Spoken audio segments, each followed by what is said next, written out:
Hello, everyone. Maybe. Facebook's not working well up here.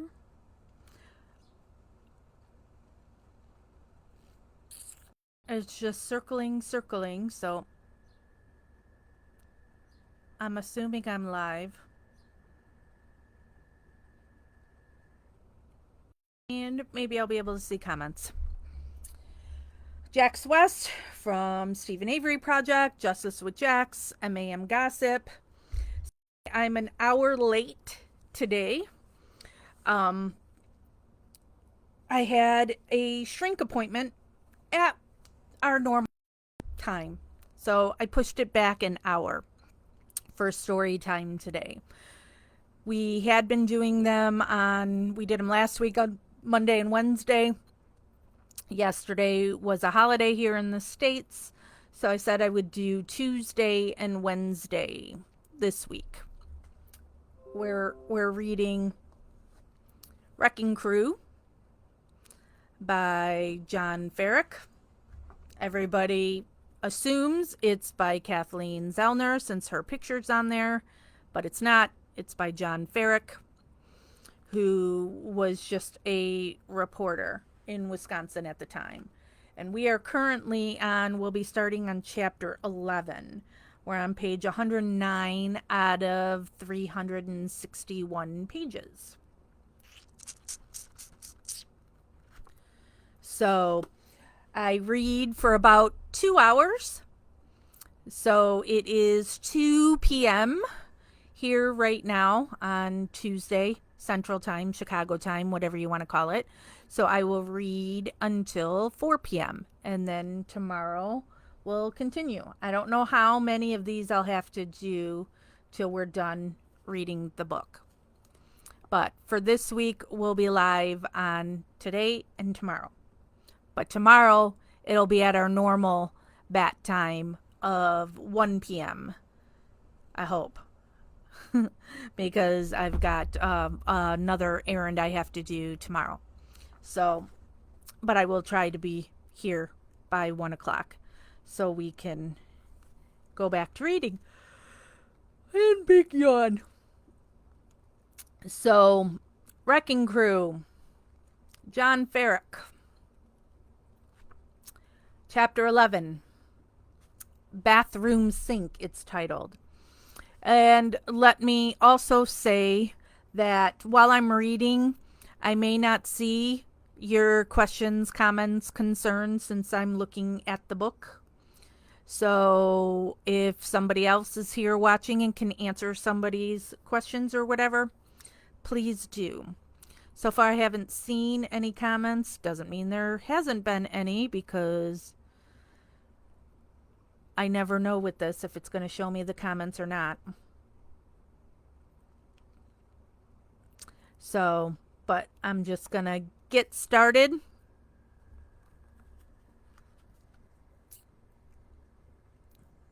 Off we go. Ready? Set. When Colborne interviewed Avery face to face on the evening of Thursday, November 3rd, one thing stood out. Colborne did not notice any gash or open wound on Avery's hand. The wound did not bust open until after Colborne left and went on his way back to the sheriff's office. If Colborne had noticed a bloody gash, he would have made a notation of such when he finally wrote up his first incident report of the event 8 months later. I need to get my keyboard out of the way. Quote, I, Sergeant Colborne, attended a pretrial conference. I mentioned that I had made initial contact with Stephen Avery on Thursday, November 3, 2005. It was suggested to the sergeant on June 29, 2006, that I make an entry on this case narrative being the key phrase there, describing my initial contact with Stephen on November 3, 2005, unquote. Colborne was the noon to 8 p.m. shift commander. Quote, I personally responded to Avery Auto Salvage initially to make contact with Charles Chuck Avery in an attempt to locate the missing person. The Calumet Sheriff's Office had provided me with a registered plate which corresponds with a Toyota RAV4 registered to the missing person, as well as a name of the missing person, that being Teresa Halbach, unquote. When he got to Avery Road, Colborn went to the main business office near Alan Dolores' trailer. Quote, "Hello, Natalie. As I exited my squad, again my intention was to walk to Chuck's trailer and make contact with him. However, as soon as I exited my squad, Stephen Avery exited Alan and Dolores' trailer from the garage area and made contact with me. Stephen inquired as to what I was on the property for. I asked Stephen if a girl from Auto Trader magazine had been on the property that day taking pictures of a vehicle they were selling. Stephen replied that the female had indeed been on the Avery property and that she had been photographing a van which his sister was selling," unquote. Oh, look, right away he's admitting that she was there. That's weird. Even though Avery consistently told everyone that Teresa came between 2 and 2:30 p.m., Colborn chose to write down, quote, "It was somewhere around 3 p.m., unquote. Quote, "He informed me that he did not speak with her and she had only been on the property 5 to 10 minutes at the most.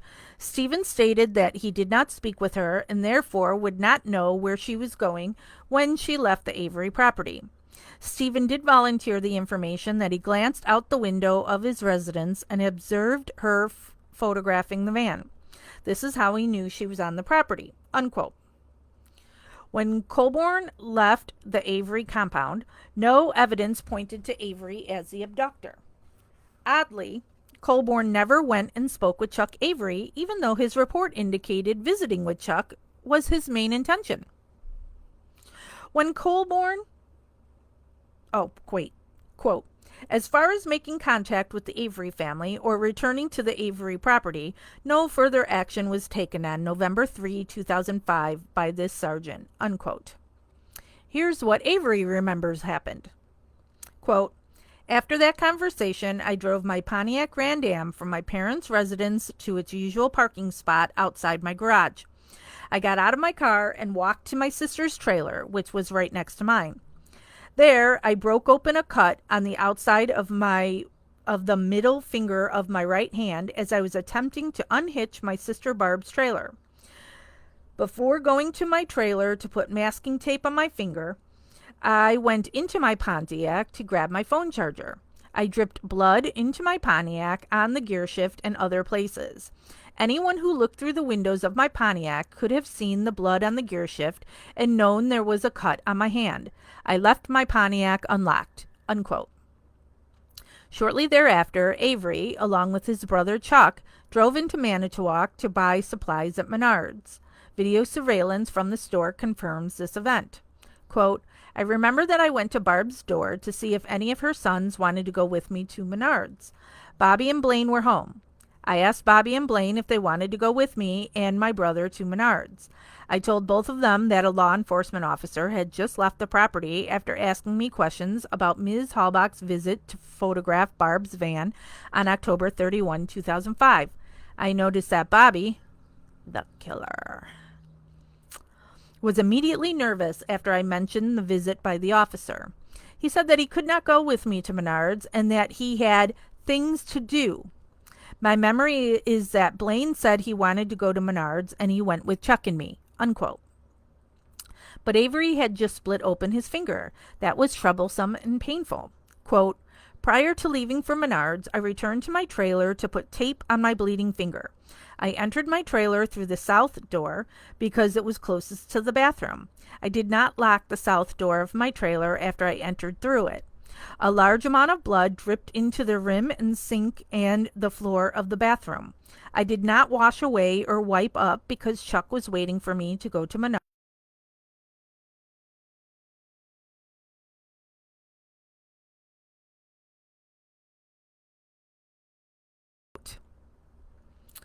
The time they left was between 7:15 and 7:30 p.m. The skies were dark."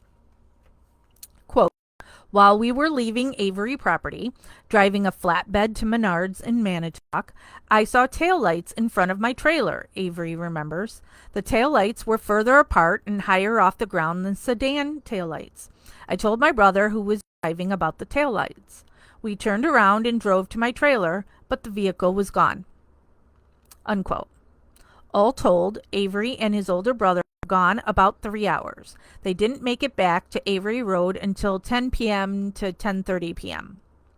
Quote, by the time we got home, I was real tired. I went into my trailer through the front door and went straight to bed. I did not go back into my bathroom on November 3. Unquote. On Friday, November 4, Avery got up around 6 a.m. He walked down the hall to his bathroom to take a shower, but was befuddled when he noticed his sink. Quote, I saw that most of the blood on my sink, which I had not cleaned up the previous night, was gone. It seemed to me that the blood had been cleaned up. After reviewing more case documents and thinking about what happened on November 3, 2005, I do not believe that law enforcement broke into my trailer and took blood from my sink and planted it in Ms. Halbach's vehicle. Unquote. In retrospect, Avery now suspects the following events occurred after he went to Menards that night. Quote, I believe that Bobby, the killer, removed the blood from my sink and planted it in the RAV4. Law enforcement would not remove the blood from the sink because they would not know that the blood belonged to me and would believe that it belonged to Ms. Halbach. Only the killer would know that the blood did not belong to Ms. Halbach, and only someone who saw my finger bleeding would know that the blood was mine. So I think that the only person who was there and knew my finger was bleeding and could have gotten into my trailer was Bobby, the killer. He would have taken the blood to frame me and save himself.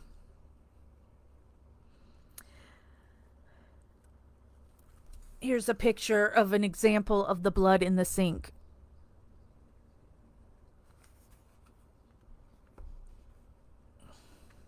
Quote, Bobby, the killer, drove his Blazer to the front of my trailer, and it was his Blazer taillights that I observed as truck turned on State Highway 147. I do not believe that the vehicle could have come from any other location than the Dassey Yonda place because the vehicle was gone in the 2 minutes it took Chuck Blaine and I to return to the trailer. Unquote. Avery also pointed out, quote, the vehicle had to already be on the property when we left, and Bobby's vehicle was the only vehicle that was present at the time we left. I believe that my trailer door was unlocked, but even if it were locked, the Dasseys had a key to my trailer at their place. Unquote.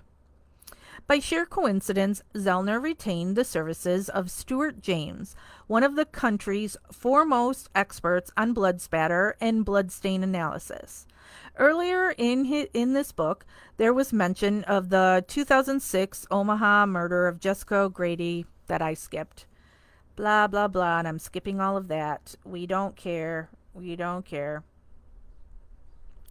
Quote, Mr. James oversaw experiments that conclusively refute Mr. Kratz's argument that the sheer volume, the sheer number of places, rule out that the blood in the RAV4 was planted. The experiments demonstrated that it was actually a small amount of blood that was planted in the RAV4, and it was selectively dripped, and one stain most probably was applied with an applicator. Mr. James opines that the most likely source of Mr. Avery's planted blood was the blood deposited by Mr. Avery in his sink on November 3, 2005, and not blood from the 1996 blood vial.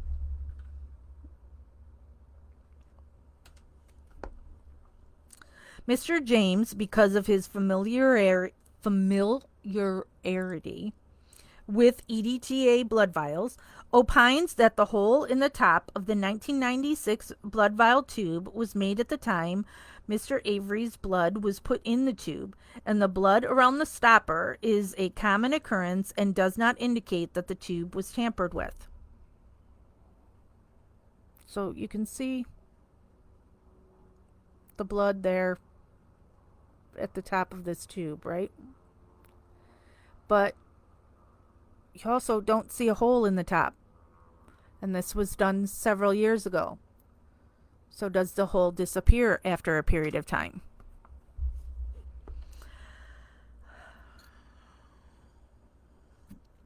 Regarding the blood spatter in the RAV4, quote, Mr. James, based upon the experiments that he oversaw, opines that the blood spatter found in the RAV4 was selectively planted because the experiments demonstrated that if the state's theory that Mr. Avery was actively bleeding from the cut on his right middle finger was true, then blood would have been deposited in many more places in the RAV4 than where it was deposited.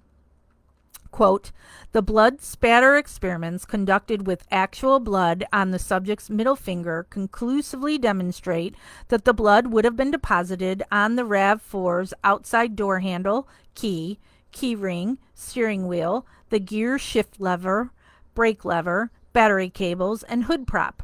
The blood found in the RAV4 was only deposited in 6 places, not 15, and consisted of small drops of blood in the front of Ms. Halbach's RAV4 on the driver and passenger seats, driver's floor, and rear passenger door jamb, unquote. At Avery's trial, Sweaty Sweat speculated the blood in the back resulted when Avery picked up and tossed Teresa's dead body into the cargo area of her vehicle. Stuart James's recreation of the crime concluded Kratz got it wrong. Shocker. Quote, Mr. James opines that the blood spatter on the inside of the rear cargo door was the result of Ms. Halbach being struck with an object consistent with a hammer or mallet while she was lying on her back on the ground behind the vehicle after the rear cargo door was opened.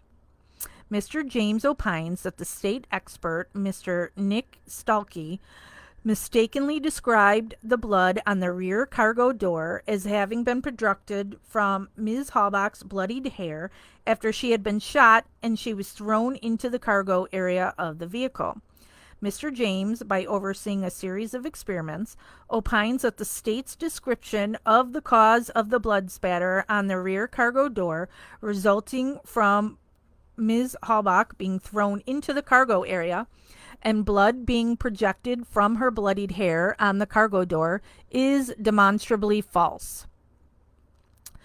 The erroneous blood spatter testimony of the state's expert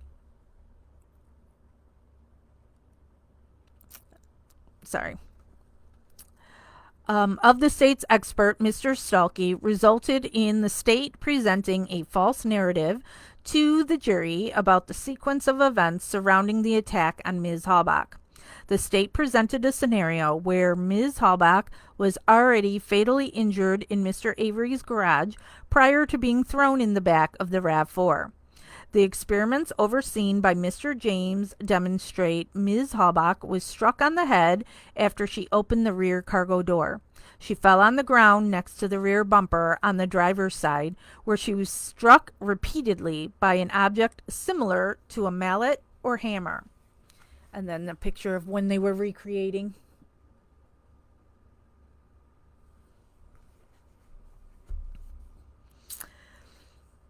Unquote. After Avery was arrested and charged, he insisted to his lawyers, Strang and Buting, that his blood was planted in the RAV4 coming from his bathroom sink. However, they ended up settling on a far more salacious theory. They decided to make Colborn and Lank the culprits of their blood planting defense. In fact, the following time sequence makes it virtually impossible for Sergeant Colborn to be the blood planter, according to Zellner's fact-finding probe.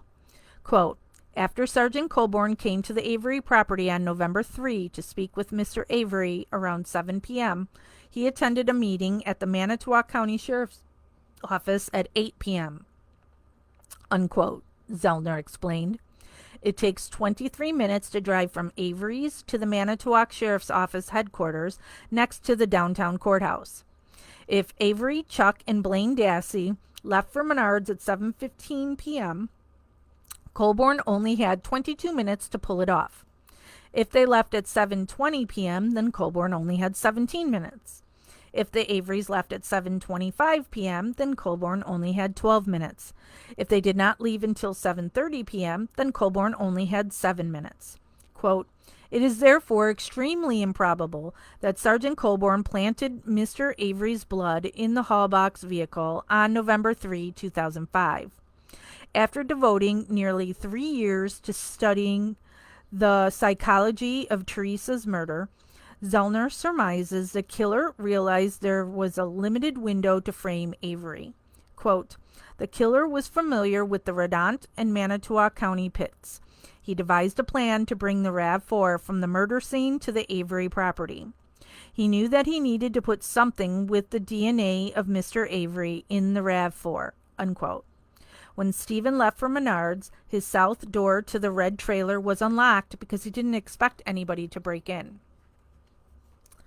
Quote, "The killer entered the trailer, intent on finding an item of Mr. Avery's with his DNA that he could use to plant DNA in the RAV4 to connect Mr. Avery to Ms. Hallbox's murder. In the small trailer, the killer noticed fresh blood in the bathroom sink. The killer quickly collected the blood from the sink in Mr. Avery's bathroom and deposited the blood in several spots throughout the RAV4. The killer recognized that the blood had to be planted quickly, within 15 to 28 minutes, and before it coagulated." Unquote.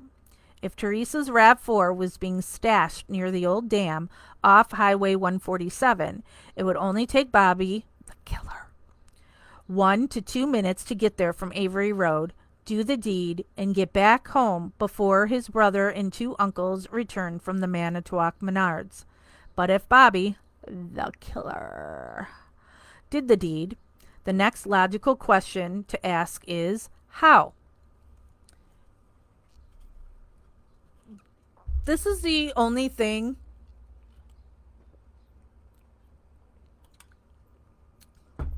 that I really differ with Kathleen on. I just don't believe that Bobby planted the blood. Lincoln Colborne planted the key and the bullet, and I think they did the blood as well. I can't tell you when or how, but I still firmly believe they're the ones that planted his blood. But if it turns out to be Bobby, not surprised by that. I do believe Bobby is the killer. Chapter 12, Blood Doctor. Born in 1941 in New York City, Stuart James obtained his bachelor's in biology and chemistry from Hobart College in New York in 1962. He later went on to graduate school at Elmira College, where he studied bloodstain evidence, homicide investigations, and forensic microscopy. Among his many accolades, James became certified in 1997 as a competent forensic expert in the discipline of bloodstain pattern interpretation, and he was elected as a distinguished member of the International Association of Bloodstain Pattern Analysts in 2004. James has given consultation and testimony in the following places: Alaska, Arkansas, California, Connecticut, Delaware, District of Columbia, Florida, Georgia, Hawaii, Idaho, Illinois, Indiana, Kansas, Louisiana, Maryland, Massachusetts, Michigan, Missouri, Nebraska, Nevada, New Jersey, New Mexico, New York. It probably would have been better at this point to just list where he hasn't. North Carolina, Ohio, Pennsylvania, Tennessee, Utah, Vermont, Virginia, Washington, Wisconsin, Republic of South Korea, Toronto, Canada, St. Croix, U.S. Virgin Islands, and Mannheim, Germany. The person's work he was asked to critique was that of Sweaty Sweat Sweat, who had limited prior experience trying a murder case in Calumet County, according to a review of Westlaw filings. Before conducting their analysis in Teresa's murder, James and Associates forensic consultants studied photos of the RAV4, bone fragments, the burn area behind Avery's garage, burn barrel contents, the burned cell phone, the garage and its contents, and bloodstains on Avery's bathroom floor. Additionally, James reviewed the DNA reports, trial testimony, and arguments, including that from Sweaty Sweat Sweat anthropologist Leslie Eisenberg, and forensic scientist Stalky. He also gave his undivided attention to the photographs of Teresa's cargo door, portions of the plastic dashboard of the RAV4, and chapters from Sweaty Sweat's book, Avery, The Case Against Stephen Avery and What Making a Murderer Gets Wrong. Here's a picture of the guy.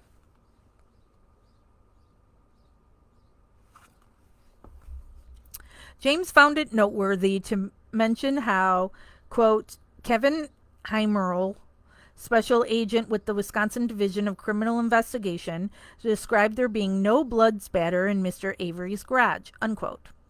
Quote, I have reviewed the trial testimony of John Ertl, field response technician of the Wisconsin State Crime Lab. Ertl testified that he had some experience as a bloodstain pattern analyst and that he saw no bloodstain patterns whatsoever in Mr. Avery's garage, James said. To a reasonable degree of scientific certainty, the absence of bloodstain patterns from a gunshot in Mr. Avery's garage is inconsistent with Ms. Halbach being shot in the head in that location, unquote. As for Avery's red trailer, James found it telling that Ertl, quote, found no evidence of bloodstain patterns in Mr. Avery's trailer. To a reasonable degree of scientific certainty, the absence of bloodstain patterns in Mr. Avery's trailer is inconsistent with a brutal attack occurring in that location.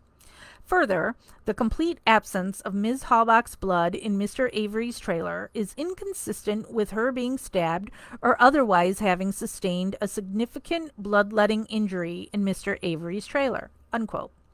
But didn't Sweaty Sweat have a comeback for that? Didn't Manitowoc County special prosecutors speculate that perhaps the empty jugs of bleach around the Avery property proved Avery and Brendan teamed up to saturate the concrete surface of Avery's garage to get rid of all Teresa's blood, and they were masters at it, leaving no blood behind? Quote, in my professional experiences, it is extremely difficult to clean blood stains with heavy applications of bleach and paint thinner, unquote, James said. At Avery's murder trial, his defense was handicapped and severely undermined because his lawyers chose not to hire a bloodstain pattern expert.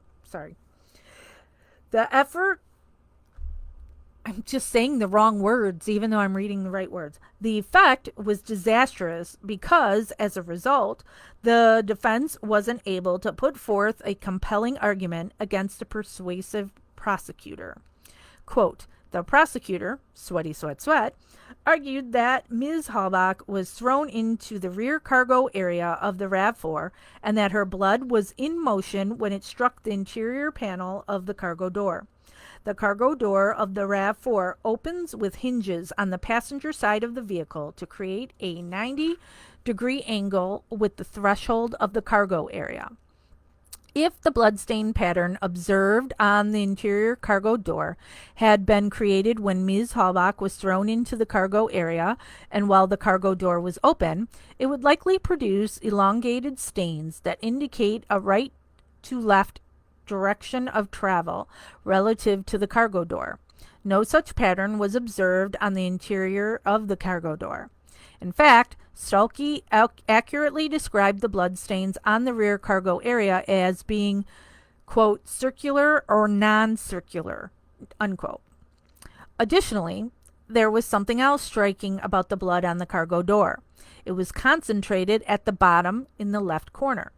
Quote, the bottom of the cargo door is 17 inches from the ground.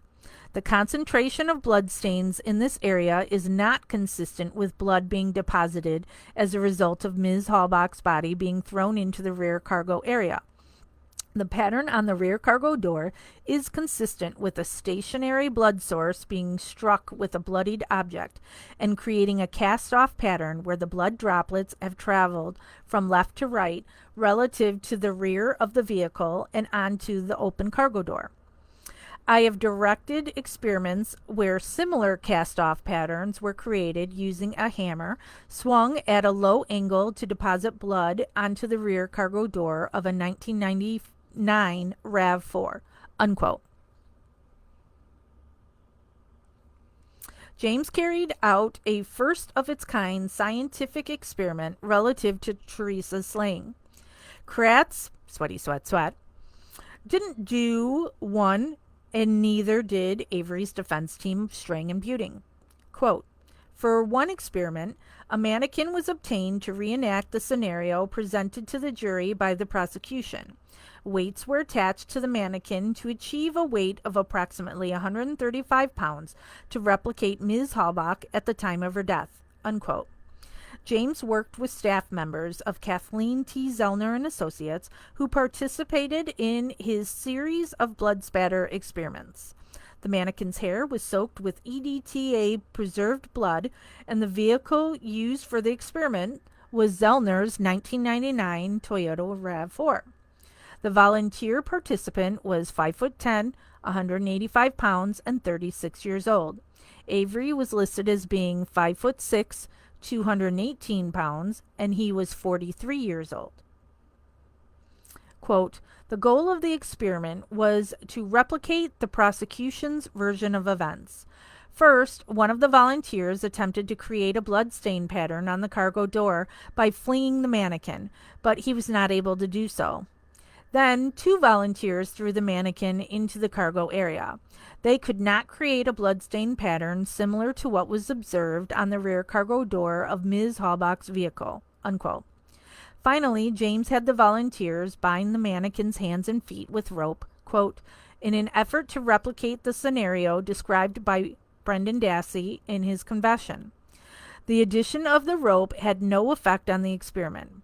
After I concluded that no blood was being deposited on the cargo door when the mannequin was being thrown into the cargo area, the weights were removed from the mannequin to see what, if any, pattern was created when the weight of the mannequin was reduced to a fraction of Ms. Halbach's body weight. Without the added weight, the mannequin weighed approximately 15 pounds. Even still, we were unable to create a bloodstain pattern that resembled the cast-off pattern observed on the interior of the cargo door. And a picture of when they were doing that.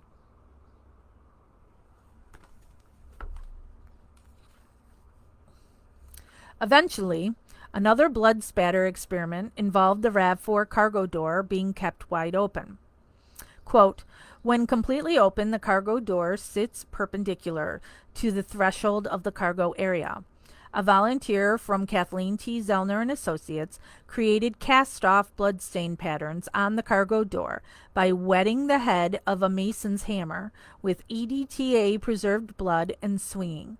Cast-off bloodstains are created when blood is flung from a bloodied object. Unquote. It was this blood experiment that left James certain as to how Teresa met her end. Hello, David. I was late too.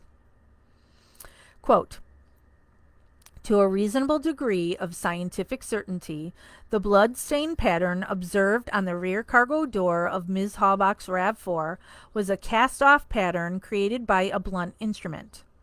This bloodstain was not consistent with a knife because the blood droplets cast off by the blade of a knife are usually smaller than those observed on the rear cargo door. This bloodstain was not consistent with a gunshot because droplets of blood resulting from a gunshot are smaller than those observed on the rear cargo door. The bloodstain patterns that were most similar to the pattern observed on Ms. Halbach's rear cargo door were consistent with when the victim's body was in a prone position on her back on the ground with her head near the driver's side of the rear bumper, and the attacker was kneeling over her, striking her with a bloodied object, consistent with a hammer or mallet, while the rear cargo door was open. Quote, it is my conclusion that the bloodstain pattern on the rear cargo door of Ms. Halbach's RAV4 was not created in the manner described by the prosecution and their experts at Mr. Avery's trial. Unquote.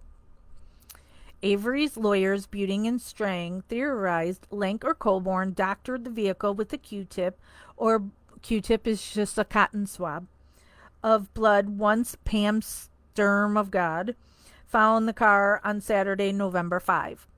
Sweaty Sweat Sweat dismissed that scenario. For him, the blood was proof of Avery's guilt.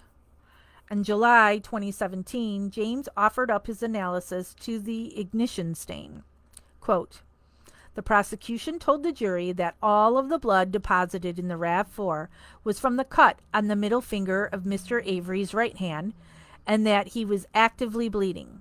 However, there was no blood on the door handle, key, gear shift, interior hood release, hood latch, hood prop, and battery cable. It is my opinion that Mr. Avery's blood in the RAV4 is consistent with being randomly distributed from a source because his blood is present in some locations but absent in some reasonably anticipated locations. The absence of blood stains in these locations, door handle, key, gear shift, interior hood release, hood latch, hood prop, and battery cable is inconsistent with an active bleeder. Unquote. The Avery blood droplets, James interprets, quote, are consistent with an explanation other than Mr. Avery being in the RAV4 and depositing his blood in those locations with his actively bleeding cut finger. Had Mr. Avery been actively bleeding in the RAV4, it is my opinion that his blood and bloody fingerprints would have been deposited elsewhere in the vehicle. Unquote. Once again, James conducted a series of rigorous scientific experiments inside the RAV4 to draw his conclusions. He utilized a pipette to drip blood on the front seats, on a CD case, and on the metal frame by the rear passenger door. Also of note, James used Avery's authentic bathroom sink. It was removed from his Wisconsin trailer and brought to Zellner's suburban Chicago law office about 3 hours away. Also of note, Zellner's 1999 RAV4 had similar upholstery fabric on the seats of her vehicle. This signified the steering wheel, gear shift, dashboard, and console were probably from the same material. Quote, an applicator was used to create the stain near the ignition, James said. For this experiment, I used fresh blood to better represent the time it would take for blood shed by Mr. Avery in his bathroom sink to coagulate and dry. Blood was drawn from a volunteer and was deposited on the bathroom sink from Mr. Avery's residence. The blood dried on the sink for approximately 30 minutes. Dried flakes of blood were then lifted from the sink using a scalpel. Unquote. Thought I just saw something flying by my face.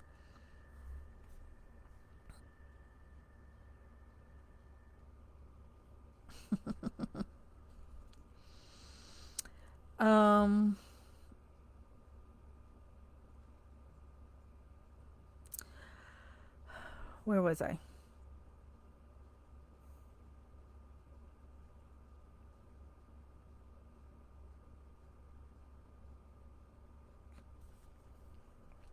At that point, James drew even more fresh blood from his volunteer. Quote, using a pipette, blood was taken from the sink and transported to Ms. Zellner's 1999 RAV4. Blood was then dripped on the driver's seat, the passenger seat, between the driver's seat and center console, on a CD case sitting on the passenger seat, and on the door jamb of the rear passenger door. An applicator was used to recreate the stain near the ignition. Depositing blood in this manner at these locations took less than 3 minutes. Unquote. Moreover, they dripped blood on the carpet floor between the driver's seat and the center console. Quote, the fresh blood absorbed into the carpet and did not form flakes. Unquote. In his final analysis, James categorized the blood drops on the driver's seat as a passive drop. The blood on the passenger seat and CD case also were passive drops. He classified the blood on the passenger side door jamb as passive drop with flow pattern. The blood near the driver's ignition was produced, quote, with an applicator, unquote. Quote, the stain near the ignition of Ms. Halbach's RAV4 was approximately 2.25 inches from the ignition, James said. To a reasonable degree of scientific certainty, Mr. Avery would not have deposited blood at that location with his right middle finger while turning the key of the ignition. I've said that a million times. There's no way you turning a key and then this is going to hit it. It's hard to say whether Avery would have walked free had Strang and Buting directed their suspicions about the planted blood as coming from an alternative suspect instead of trying to blame Link and Colborn for any and all shady behavior. Quote, I told my trial defense lawyers that my blood in the RAV4 had been taken from my sink, unquote, Avery said. Quote, I woke up at 6 a.m. and I went into the bathroom to take a shower. I saw that most of the blood on my sink, which I had not cleaned up the previous night, was gone. It seemed to me that the blood had been cleaned up. I tried to tell my defense attorneys about the blood in the sink. They did not listen to me and told the jury the blood came from a blood tube at the courthouse, unquote.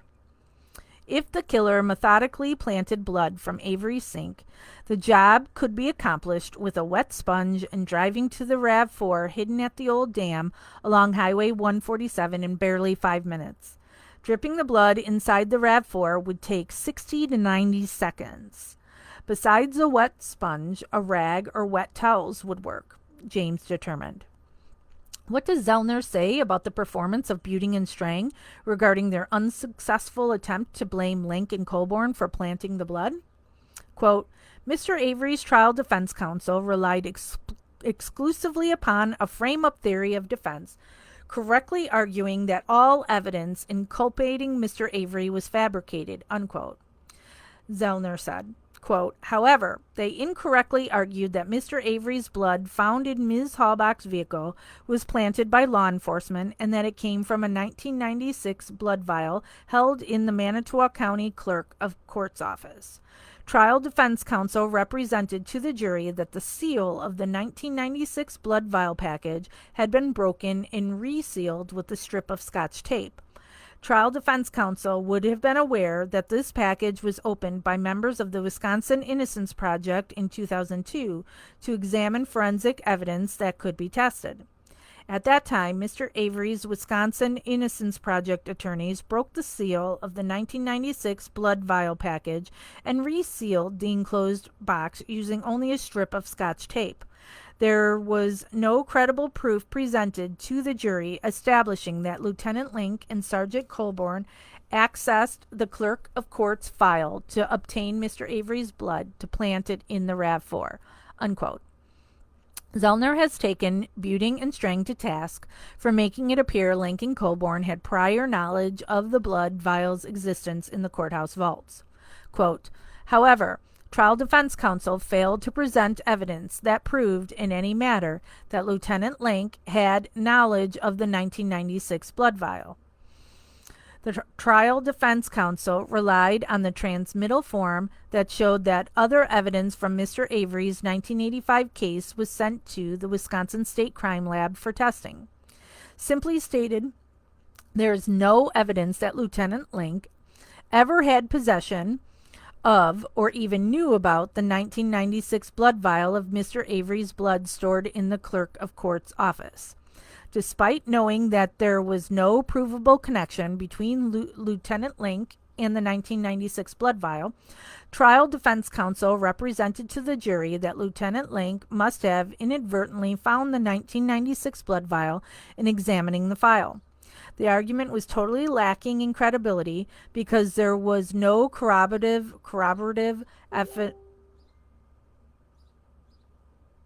evidence. Sorry, Jeff is messaging me. At Mr. Avery's blood in the RAV4 was planted. Current post-conviction counsel's blood spatter expert has been able to demonstrate that all of Mr. Avery's blood in the RAV4 was selectively planted and that the blood spatter on the rear cargo door was not the result of Ms. Halbach being thrown into the cargo area by her attacker, as the state told the jury. The failure of trial defense counsel to have a viable theory supported by expert testimony explaining how Mr. Avery's blood was planted in Ms. Halbach's vehicle all but guaranteed his conviction and life sentence without parole. And then there's a picture of the test of putting the swab by the ignition.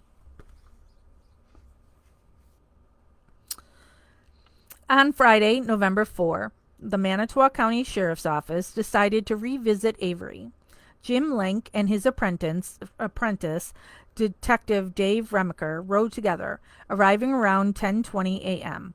If it wasn't evident the night before, it was now apparent during the daylight hours that Avery Road and Stephen Avery were under intense scrutiny. Remacher knocked on the door at Avery's, but no one was home. Next, he walked next door to the gray trailer. Quote, "This is a residence adjacent to the residence belonging to Stephen. I again did not receive any contact from anyone at the residence." Unquote. Before Lenk and Remacher went on their way, they saw a golf cart riding through the scrapyard. It was Avery and his mother, Dolores. Remacher and Lenk introduced themselves, and Avery did not hesitate to answer their questions. Quote, Stephen stated he recalls on Monday, October 31, between 2 and 2:30 p.m., Teresa came to Avery Road and was taking photos of a maroon in-color van parked near his residence. Stephen stated that he had very minimal conversation and contact with Teresa. It was just, "Hi, how you doing?" Avery estimated Teresa was gone within 5 minutes. Stephen stated Teresa has been on the Avery property numerous times in the past and occasionally comes to the property to take photos of vehicles to be sold. Unquote. At that point, nobody had seen Teresa for 4 days, Remacher informed Avery. If Avery killed Teresa inside his trailer, would he let the two detectives inside to peek around? Remacher and Lenk decided to pose the question to see how Avery reacted. Quote, "I asked Stephen if he would be willing to provide me with a verbal consent to search his residence for Teresa," unquote, Remacher stated. Quote, "Stephen immediately provided verbal consent. He stated we could search the interior of his trailer home. I requested Stephen to accompany Lieutenant Lenk and me to his residence to conduct the search. He seemed very surprised. I felt this was the first time that he had knowledge of or was informed that Teresa Halbach is missing," unquote. Remacher searched the trailer. He opened several doors, including the bedroom, closets, and other doorways and closets throughout the trailer. Quote, "I did not locate any signs of Teresa Halbach inside the residence.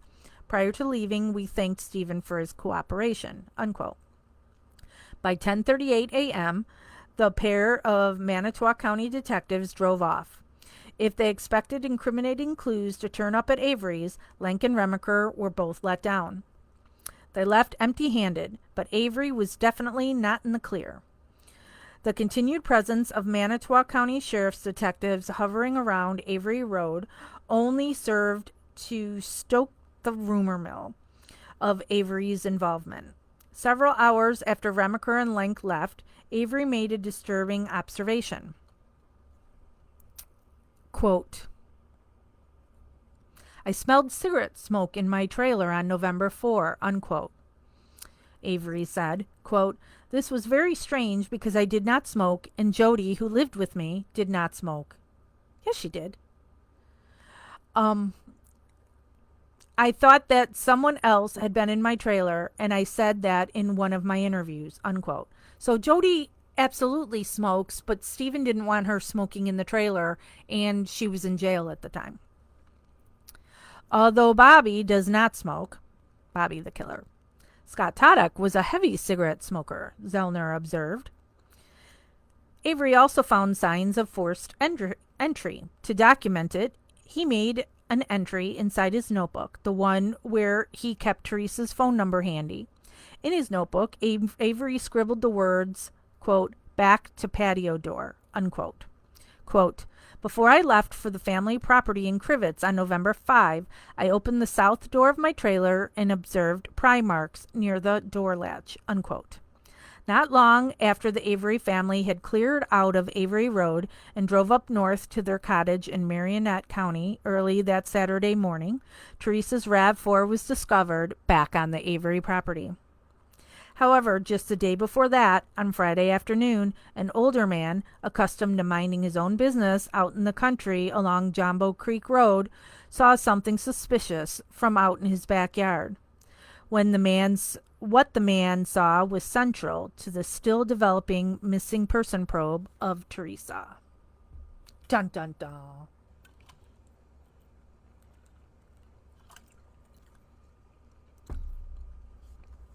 Chapter 13. Two Cars. Some Manitowoc County citizens prefer an easy, simple way of life. One such person was Wilmer Siebert, now in his 80s. He lives on Jumbo Creek Road near the massive Fred Redant and Sons sand and gravel pits.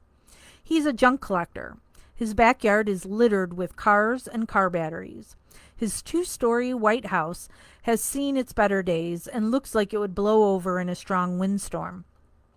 A guy like Siebert never expected to be roped into Teresa's murder investigation, and he certainly never figured his wandering, watchful eyes would have a pivotal role in helping Avery's lawyer expose more police corruption than was initially suspected. Quote, on November 4, 2005, I became aware through the news media that Teresa Halbach was missing and that one of her last stops was at Avery's Auto Salvage. From the media coverage, I learned that Teresa Halbach drove a 1999 Toyota RAV4, blue-green in color, unquote, Siebert said. On Saturday morning, November 5, the RAV turned up double-parked facing in a westerly direction. All the surrounding cars on the outer ridge of Avery Salvage faced east. The persons who decided to dump Teresa's RAV4 there also left it covered with broken tree branches, cardboard boxes, and a rusty car hood. But this was not done to conceal the car, as many people who watched Making a Murderer mistakenly have said. Quote, the tree branches on the RAV show that it was planted by the cops, unquote, Zellner told the author. The branches and random car hood were placed on the vehicle so Kratz could argue that the flyover would not pick up the RAV because it was covered. The other tell that the cops and not the killer planted the RAV is that the vehicle was locked. The killer would not waste time locking the vehicle, unquote. To recap, the following events likely unfolded on Friday, November 4. Sergeant Colborn was off work, but he would not reveal anything he did that day when asked to do so. Colborn made a personal phone call into Manitowoc Dispatch from a private phone line, reciting Teresa's license plates and seeking confirmation she owned a 1999 Toyota. And then there was the sighting by Wilmer Siebert off Jumbo Creek Road. Zellner said the mid-afternoon sighting by Siebert fits with the time frame of former Mishicot Kevin Romlow, who maintains he spoke with Sheriff Sergeant Andy Colborn at the Senex station, alerting Colborn to the turnabout on Highway 147 where Romlow had seen the abandoned vehicle. Quote, sometime before Teresa Halbach's vehicle was discovered, I saw a similar vehicle matching in color, style, and size drive into the Fred Redant Sons Inc. gravel pit on the access road that is just south of my house. I remember this vehicle had the same spare wheel and cover on the rear cargo door as Ms. Halbach's RAV4, unquote, Siebert said. But the RAV4 was not the only vehicle that pulled off Jumbo Creek Road. Quote, I saw a white Jeep closely follow the other vehicle down the access road into the gravel pits. The Jeep looked like an older model and had paint chipping off of the hood, unquote, Siebert said. Two vehicles had sneaked into the far edge of the Avery Salvage property. Siebert, the curious neighbor, watched from his yard. He knew something was up, some mischief. Quote, a short time after the two vehicles entered the gravel pits, the Jeep exited the gravel pits, again using the access road just south of my house, unquote, he said. In 2007, Sweaty Sweat Sweat told the jury deciding Avery's guilt or innocence how, quote, Pam of God Sturm decided it as divine intervention, that it was the hand of God as to where we should look at the 4,000 cars that were on this property. Pam Sturm looked in that one place. She never would have gotten through all those cars, unquote. Back in 2005, people following Teresa's murder investigation did not have the foggiest clue that the real murder investigation was taking place away from the Avery property. This was kept hush-hush, a closely guarded secret for a number of reasons. For one, the search and recovery for noteworthy clues of Teresa's murder far away from Avery's red trailer only served to fuel doubts about his role in causing her to die. There was a general consensus within the ranks of Manitowoc County, Calumet County, and Wisconsin DOJ that Avery needed to be dealt with. This was time to rewrite history and get rid of this persistent, ever-growing public perception problem around Manitowoc County that their local Wisconsin cops were dirty, no good, rotten scoundrels. I could come up with some other words. During the early stages of the case, the police leaned on Avery's adjoining landowner, Joshua Radant, who owned and operated Fred C. Radant Sons quarries. His quarry was directly west and south of Avery's 40-acre tract. Radant, however, was not the only quarry in the immediate area. There also happened to be a quarry directly south of his land, owned by the government of Manitowoc County. Saturday, November 5, 2005, was a date Josh Radant would never forget, and neither would people interested in Avery's plight. Late that morning, the SUV of Halbach, without its license plates, was located by volunteer searcher Pam of God Sturm. Quote, on November 5, 2005, I was with several friends at the hunting camp, unquote, Radant said. Quote, law enforcement officers arrived at the hunting camp and asked us if we had seen or heard anything unusual about the Avery property recently. By this time, there was already news media coverage of Teresa Halbach's disappearance that included coverage of the Avery property, unquote. Thinking fast, Radant remembered how someone at the Avery property was burning a fire a few days earlier. But from his perspective, there was not anything out of the ordinary or suspicious. It went on all the time. Quote, I told the officers I saw a fire, orange in color, when I was driving from the Radant Sand and Gravel Pit to the hunting camp on October 31, 2005, at approximately 5 p.m. I told the officers that I saw the fire from the direction of the Avery property. Because it was dark or getting dark when I saw the fire, I was not sure where exactly the fire was located. I did not observe any smoke coming from the fire, unquote. The fire was hardly roaring. There was no thick black smoke or awful stench, such as the foul smell of a young woman's body from being left outside in an open burn pit on a cool autumn night. In fact, there were probably dozens of bonfires set that night throughout Manitowoc and Calumet County out in the country. After all, it was Halloween night. Quote, the fire did not appear to be spread out, and its flames appeared to be 2.5 to 3 feet in height. These characteristics were consistent with my personal knowledge of burn barrel fires, unquote, Radant said. Quote, I assume the fire was contained in a burn barrel. I did not see whether the fire was actually contained in a burn barrel, unquote. Since the overzealous police out to get Avery were desperate for leads, after all, they lacked a body and any physical evidence, the idea of a fire sounded intriguing. The police made Radant return to their command post headquarters along Avery Road that Saturday evening, hours after the RAV4 had turned up.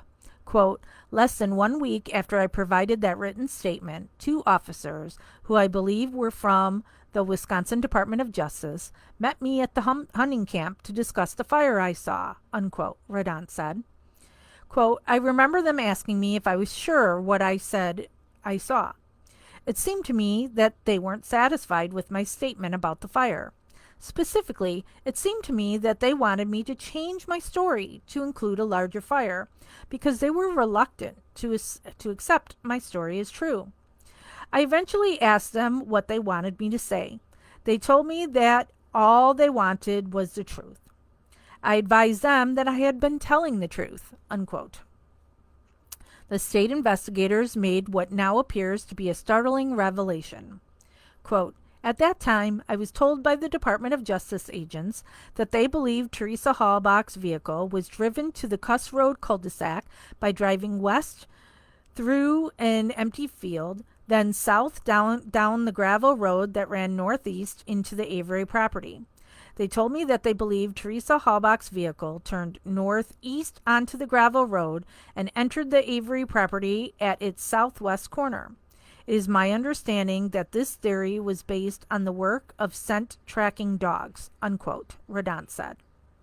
If Avery killed Teresa, would he hide her vehicle off-site only to move it back onto his family's property, knowing the police had the area under siege, thinking he was Teresa's abductor and killer? Radant furnished the police the keys to search his 3 deer camp trailers at his sand and gravel pit behind Avery Salvage. Quote, later that day, law enforcement called my cell phone again. They informed me that they completed the search of my trailers and that I could use them normally. Now it says, sorry, we're having trouble playing this video and it went away. So I don't know if you're still seeing and hearing me or not.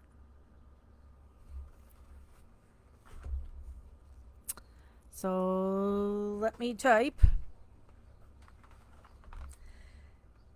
Can you see and hear me? Somebody answer and let me know. Or do I need to stop this video?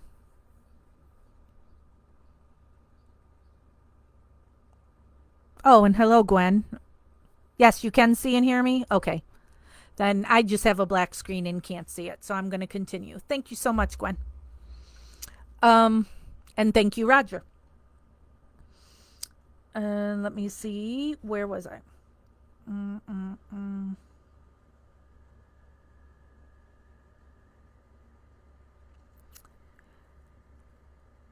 During the course of this phone conversation, law enforcement informed me that they were going to collect the contents of the burn barrel at the hunting camp at a later time. When I returned to the hunting camp, I observed that they had cordoned off the area surrounding the burn barrel with yellow tape, unquote. Oh, Natalie can see and hear but can't comment. I have no idea, Natalie, why sometimes it lets people comment and sometimes it doesn't. But why was one of Radant's burn barrels at the heart of Teresa's murder mystery? He was never told by police, but he knew something was there.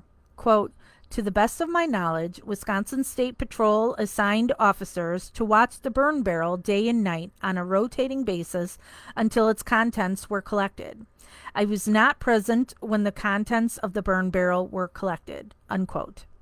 Then Radant made another observation during that first week of November while Teresa was still being considered a missing person. He saw the cops on the move. They were far away from the Avery property and working under the cloak of darkness. Quote, a few days after November 2005, I remember seeing tower lights in the Manitowoc County sand and gravel pit to the south of Radant's quarry. I remember the lights appeared to illuminate the entire Manitowoc County pit, unquote. Was the real murder investigation taking place in secrecy, far away from Avery's red trailer and his ramshackle detached garage? Radant began to wonder. Thank you, Jessica. Quote, I understand that there were suspected human pelvic bones recovered from a gravel pit property south of Avery's auto salvage. Upon reviewing a map showing the coordinates at which these bones were found, I believe they were found in the Manitowoc County sand and gravel pit, unquote. Back in 2005, the large county-owned sand and gravel pit would have been the perfect place to burn up a body under the cover of darkness. The property along County Road Q was not being used at the time. The land was isolated, far from any immediate homes or commercial businesses. It spanned hundreds of acres. If someone wanted to trespass at the county quarry or wander through Rodant's sand and gravel pits back in 2005, it was fairly easy. There were private property trespassing signs posted around the perimeter of the Rodant sand and gravel pits, but that was about it. Quote, there were locking gates or cables at each access road, but they were rarely used, unquote, Rodant said. During Avery's trial, Kratz did not want to put Joshua Rodant on the witness stand as a prosecution witness. And yet, Sweaty Sweat Sweat was keenly interested in learning what information Rodant knew, perhaps so he could spin a yarn for the jury that was simple and easy to follow. Quote, approximately 1 or 2 months before the start of Mr. Avery's criminal trial in 2007, I was summoned to the courthouse, unquote, Rodant remembered. Quote, at the courthouse, I was questioned again about my recollection of seeing a fire in the direction of the Avery property on October 31, 2005. I was not called as a witness to testify at Mr. Avery's criminal trial in 2007, unquote.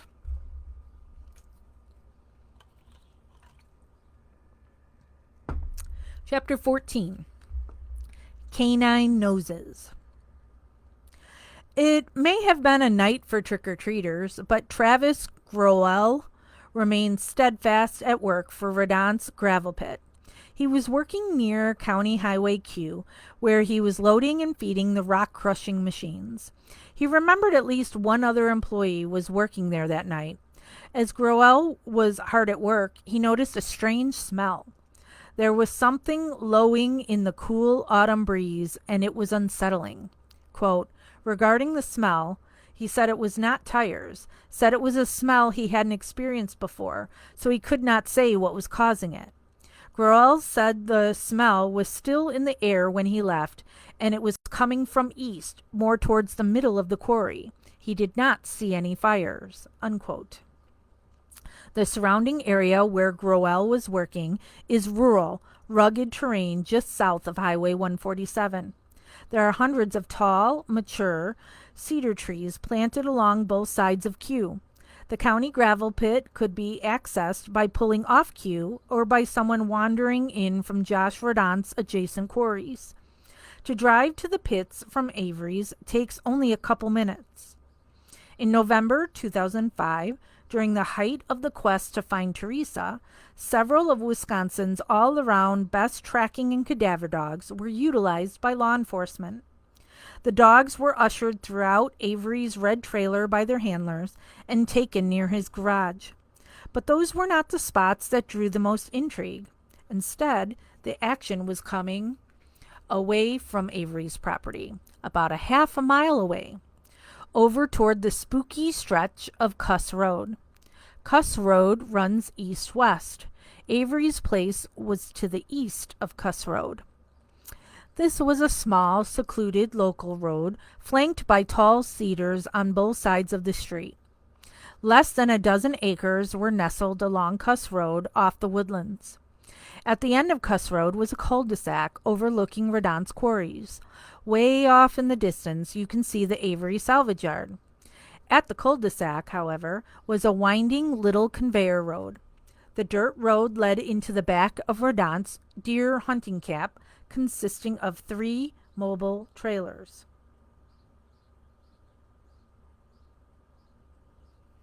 So this is a picture of Cuss Road.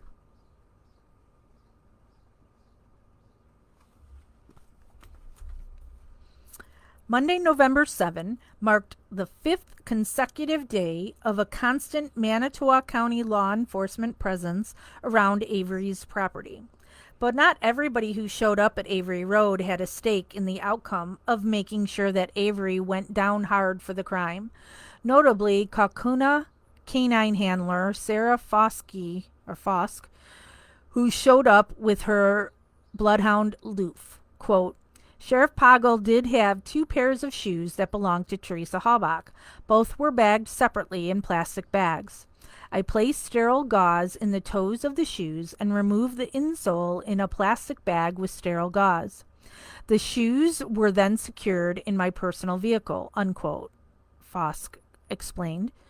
Quote, when Loof began her task of sniffing for Halbach's scent, it was around 1:30 p.m., 57 degrees, and there was a slight breeze, 0 to 5 mile per hour, blowing from the northwest, unquote. Quote, find, unquote, Fosk yelled to Loof. Out near Avery's yard, Loof followed her nose over toward Barb Yanda's maroon van where Teresa had snapped a few photos a week earlier. Eventually, quote, Loof went up to the south door of the trailer home, the door having a small porch entrance, and the door was white in color. Canine Loof wanted to enter the home. Canine Loof continued north along the trailer and went between some pine trees and a burning barrel. Canine Loof smelled a charred area showing some interest, then continued west. Canine Loof went west in a picked cornfield. Directly to the south was a gravel pit, and in between the two was an area of brush and trees, unquote. The dog became preoccupied with the Cuss Road cul-de-sac. Quote, Canine Loof worked this area with indications of very strong scent. Canine Loof worked west, coming out to a cul-de-sac that was taped off with crime scene tape, and 2 deputies were not allowing access. Canine Loof crossed the tape on one occasion and then was told to not go any further. The deputies phoned Sheriff Poggle to see if I could continue, but were told to not allow anyone access at this time. Go figure, unquote. Interestingly, Loof's nose led the bloodhound directly to the same spot that, it just so happens, a small group of men from the Manitowoc County Sheriff's Office were already inspecting that morning. But these men were not about to let a pair of outsiders into their club.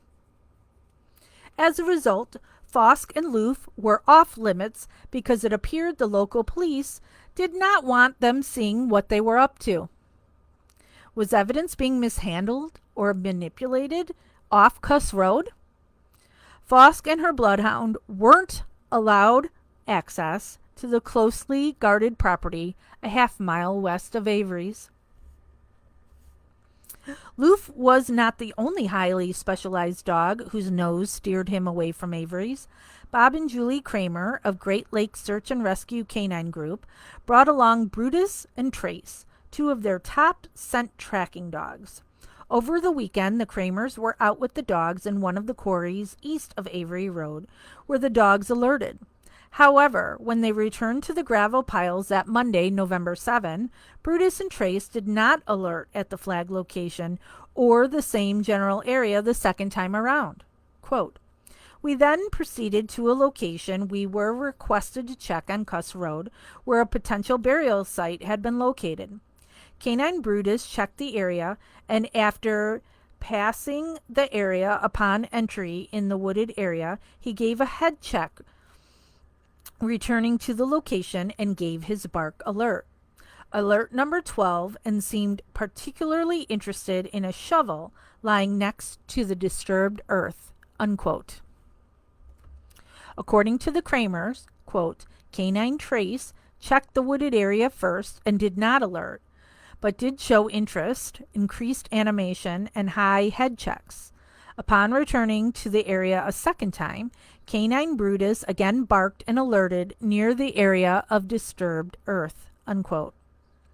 Later on, the pair of dogs drew a new assignment closer to the Avery compound.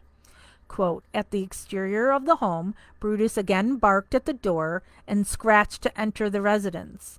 Canine Trace also barked at the front door.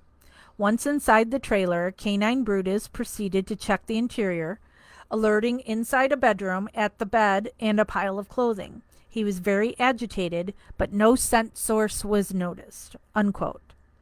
That particular trailer, however, was not Avery's. It belonged to his older brother, Chuck. To reiterate, Most of the police focus remained off-site, away from Avery's. Quote, Canine Brutus was then sent to check the berm just west of Stephen Avery's property. There was a report of a suspicious-looking pile of disturbed earth. Brutus showed no interest in that pile, but did alert on a pile of brush and trash just west of the Avery residence and was very excited along the edge of the berm. This excitement continued as we proceeded south along this ridge, and he carefully checked brushy areas west of the Avery yard and along the edge of the salvage yard. His behavior was noted by law enforcement personnel in the area, who indicated that man-trailing bloodhounds had also been interested in the same area. Unquote. Back at the command post, Julie Kramer compared notes with the others. Quote, we met with the bloodhound handlers on scene, and it was noted that both live scent dogs and the human remains detection dogs had shown excessive interest in the ridge of land beginning behind Stephen Avery's residence and running south to the corner of the salvage yard where the gravel conveyor is located. This area seems to be of particular interest to the dogs, although no scent source has been located in the area. Unquote. During Avery's trial, any mention of law enforcement's regular presence along Kuss Road during the early stages of the investigation was downplayed. Sweaty Sweat Sweat tried to avoid the sensitive subject. Just what was Manitowoc County's preoccupation with this area far removed from Avery's trailer? Why were police devoting their utmost time and careful attention to this area if it was of no relevance at all? The answer seems obvious. The police probably uncovered clues and signs of a violent crime. Therefore, they needed to be very secretive and clandestine. Little was written about the efforts to mine the quarry properties for physical evidence related to Teresa's violent death. Along those lines, the police statements that were written down and entered into the official case file were strange.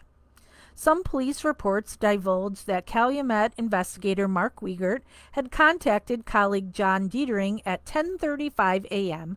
on Monday, November 7. Quote, he requested that an investigator go to the east end of Kuss Road. I did respond to the area and spoke with retired Deputy Inspector Michael Bushman, Manitowoc County Sheriff's Office. Bushman was leading a team of searchers in the area. It should be noted that the end of Kuss Road is approximately 1/2 mile from the western edge of the Avery property.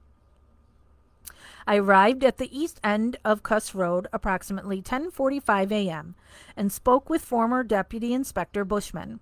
He indicated he had found a possible excavation site and did take us to the site.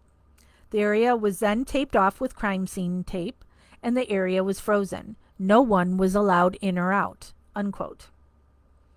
Roughly 6 hours of time was spent on Kuss Road, the very same spot where the dogs kept finding Teresa's scent. And yet, Dietering's report made the following declaration, quote, at 4:51 p.m., I was notified the excavation area was not pertinent to this case. Unquote. The mere fact that Bushman showed up to work Teresa's investigation and then had a leading role in the biggest event of November 7 warrants further scrutiny. Mike Bushman's name is mentioned in only 3 paragraphs in the entire Calumet County investigative file, which consists of 1,116 pages. Bushman was not even active law enforcement anymore. He was retired from Manitowoc County, the tarnished agency that already had a direct conflict of interest in spearheading the evidence-gathering efforts against Avery. But Bushman's role in the case went much deeper. As mentioned in Chapter 2, Bushman had a direct role in carrying out the biggest miscarriage of justice in northeastern Wisconsin. Bushman, along with then Sergeant Kenny Peterson, had implicit orders to arrest Avery for the vicious attack and rape, there was no rape, of the candy store owner along the sandy shorelines of Lake Michigan. Now, 2 decades later, Bushman sprang out of retirement to fulfill another important task, which marked the 8th day of Teresa's disappearance. As mentioned earlier, much of the preoccupation at Avery's trial by Strang and Buting surrounded evidence planting suppositions. But at that time, a decade ago, nobody was giving much credence to an alternative scenario. If the sheriff's higher-ups at Manitowoc County had no concerns about using fake evidence to nail a guilty suspect or frame somebody they loathed, wouldn't they be just as devious about making legitimate evidence and legitimate crime scenes go away or disappear to seem as if they never existed in the first place? If that were so, such an assignment was highly sensitive, incredibly covert, and could only be carried out by someone up to the task. A logical candidate would be someone experienced at covering up crime scenes or staging an incident to divert attention away from a criminal suspect to someone else. That person would need to be dependable and someone who would never squeal. Aside from Teresa's killing, the biggest mystery case at the Manitowoc County Sheriff's Office during the past 20 years concerns the long-suspected police cover-up of the gruesome death of a local teenager, Ricky Hochstetler. He died on a snowy January night in 1999, just 6 years before Teresa was slain. The lead investigator assigned to that case by Peterson and Kasurik was a fiercely loyal traffic lieutenant named Mike Bushman. Under Bushman's direction, the culprit responsible for the Ricky Hochstetler tragedy was never identified, and scores of locals suspect the case remained intentionally unsolved. Other key Manitowoc Sheriff's officials assigned to work on that case included Andy Colborn, James Lenk, Dave Remaker, and Jason Jost. Hi, Cindy.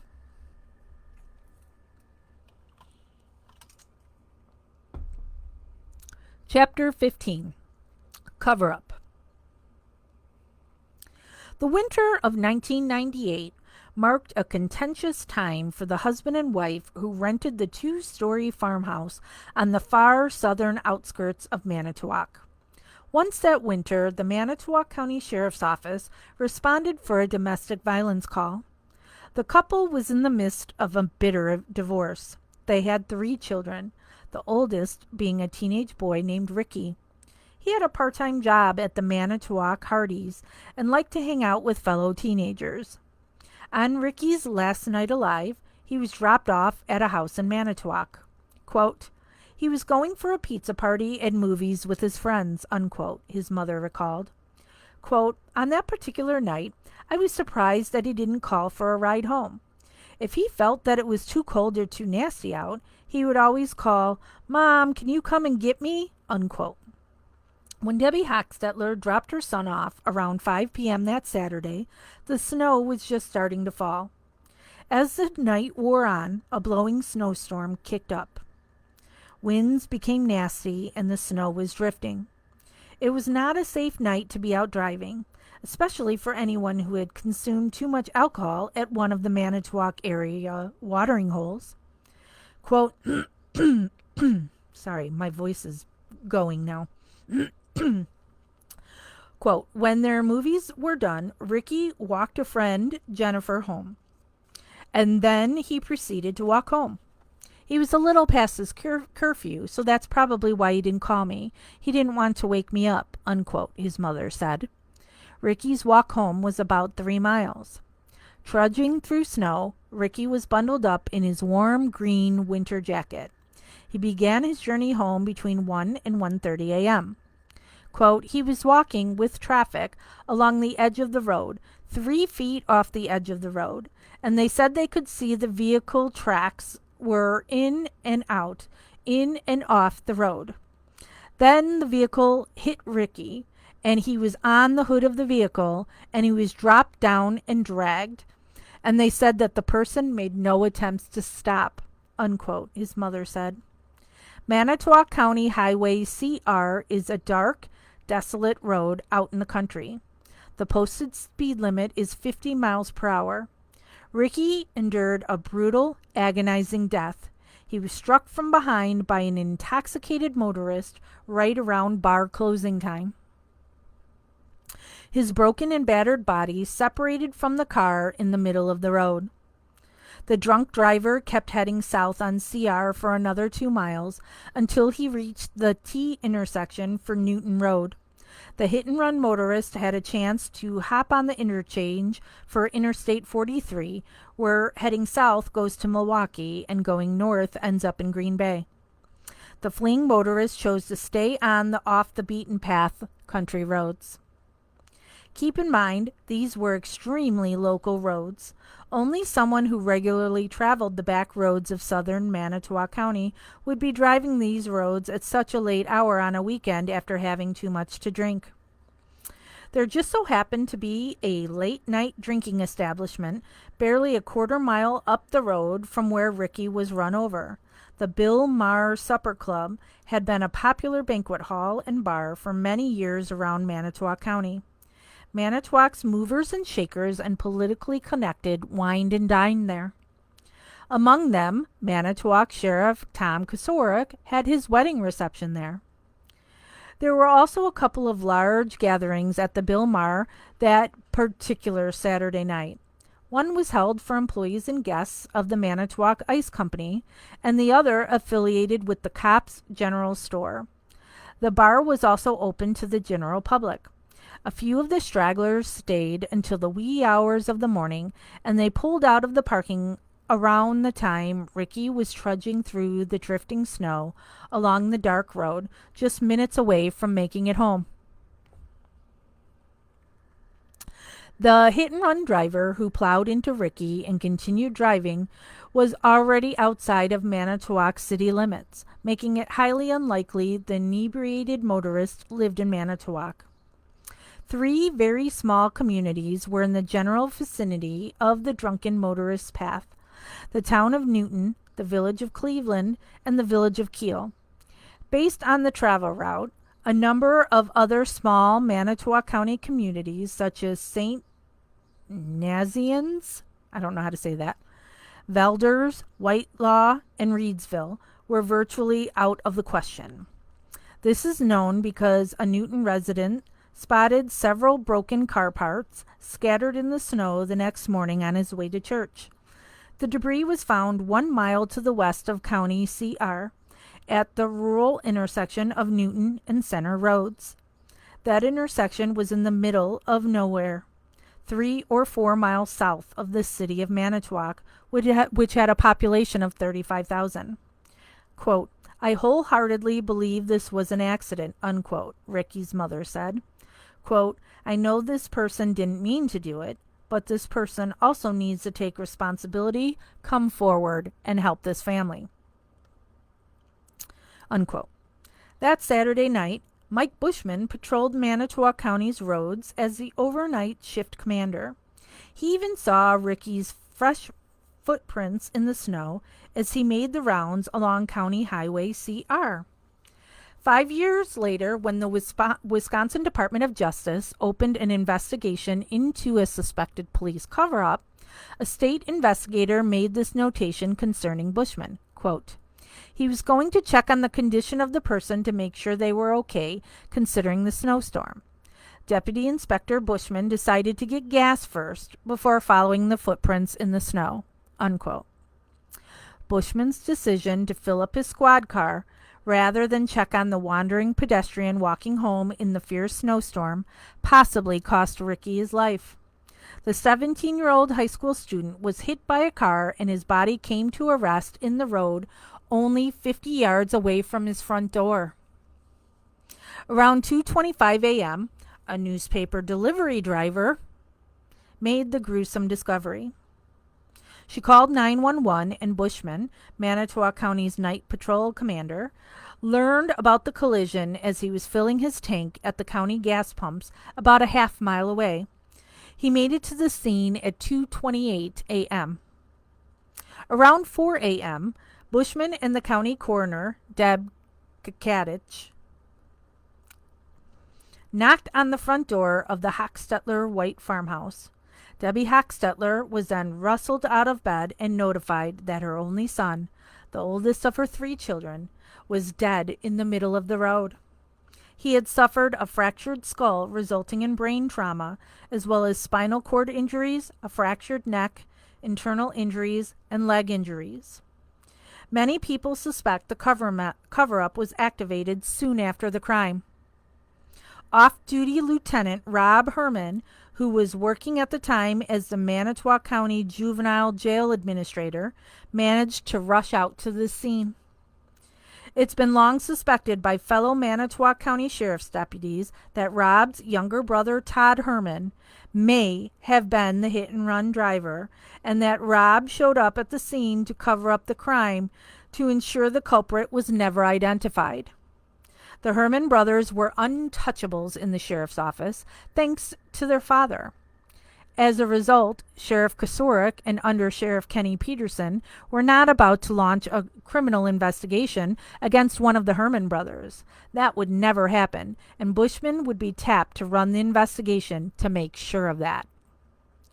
Even though the banquet hall parking lot was a quarter-mile up the road from the hit-and-run tragedy, Under Sheriff Peterson told the Manitowoc newspaper within days of the hit-and-run fatality that the Club Bill Maher was not being probed because, quote, "I don't know if the person could have gotten up to a speed that would have caused that kind of injury to the victim or damage to the vehicle," unquote. Peterson was quoted as saying to the Manitowoc newspaper in January 1999. Sheriff Kosarik was also content to let the homicide go cold. He did not want any help from the Wisconsin State Patrol's technical crash reconstruction experts. And he also did not want the Wisconsin Division of Criminal Investigation meddling in the vehicular homicide investigation either. Before an autopsy was even done, the local news media was duped by the Manitowoc County Sheriff's Office into believing that Rob Herman single-handedly had figured out the hit-and-run driver's vehicle. The whole thing was a setup to divert attention away from the hit-and-run vehicle. Quote, "I determined the vehicle would have to have a gray painted grille, being a model year from 1985 to 1988, unquote," Rob Herman's reports state. Quote, "This vehicle would include Chevrolet pickups, Chevrolet K5 Blazer, and Chevrolet Suburban," unquote. Weeks later, to add to the confusion, Bushman and Rob Herman alerted the gullible local media that the broken grille parts may also belong to a 1988 to 1991 full-sized van.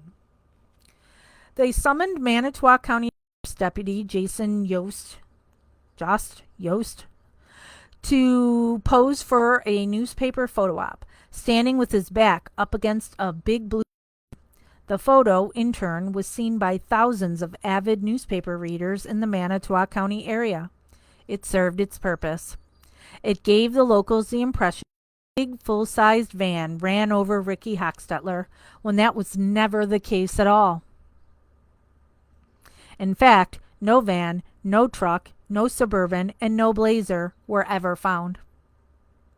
As for Bushman, a dear friend of Kosarik and the Herman family, who owed both of them for his career in law enforcement after working as a school bus driver, his ambitions of climbing the administrative ladder inside the Manitowoc County Sheriff's Office were also riding on his performance running the hit-and-run probe. Would he prove himself worthy to Kosarik and Kenny Peterson? That's what this case was about. As time marched on, though, Bushman recognized that whispers of a police cover-up under his watch were growing louder and louder around Manitowoc County. He decided to take decisive action. He hauled in the father of the hit-and-run victim to the police station for a face-to-face interview. Quote, "I decided to question him about a statement he made reference the opinion that the police may have been involved in the accident and are attempting to cover it up. I wished to catch what type of reaction this would bring," unquote, Bushman's reports indicated. Quote, I stated to him that there are over 300 complaints that I worked on, and many turned to be just rumors, just like this one. For example, that the police were somehow involved in the incident and were intentionally covering it up, unquote. Bushman's decision to confront the victim's poor father by putting the man on the spot had a successful result. Quote, the desired response was received, and the redness in his face, indicating he was embarrassed at that point, indicated he himself had been the source of that type of rumor, unquote. Nobody was arrested that year in 1999 for the vehicular homicide. Kasurik announced his retirement the following year, enabling Peterson to take over the reins. But it remained to be seen who Peterson would appoint to fill the void inside the culture of corruption at the Manitowoc Sheriff's Office.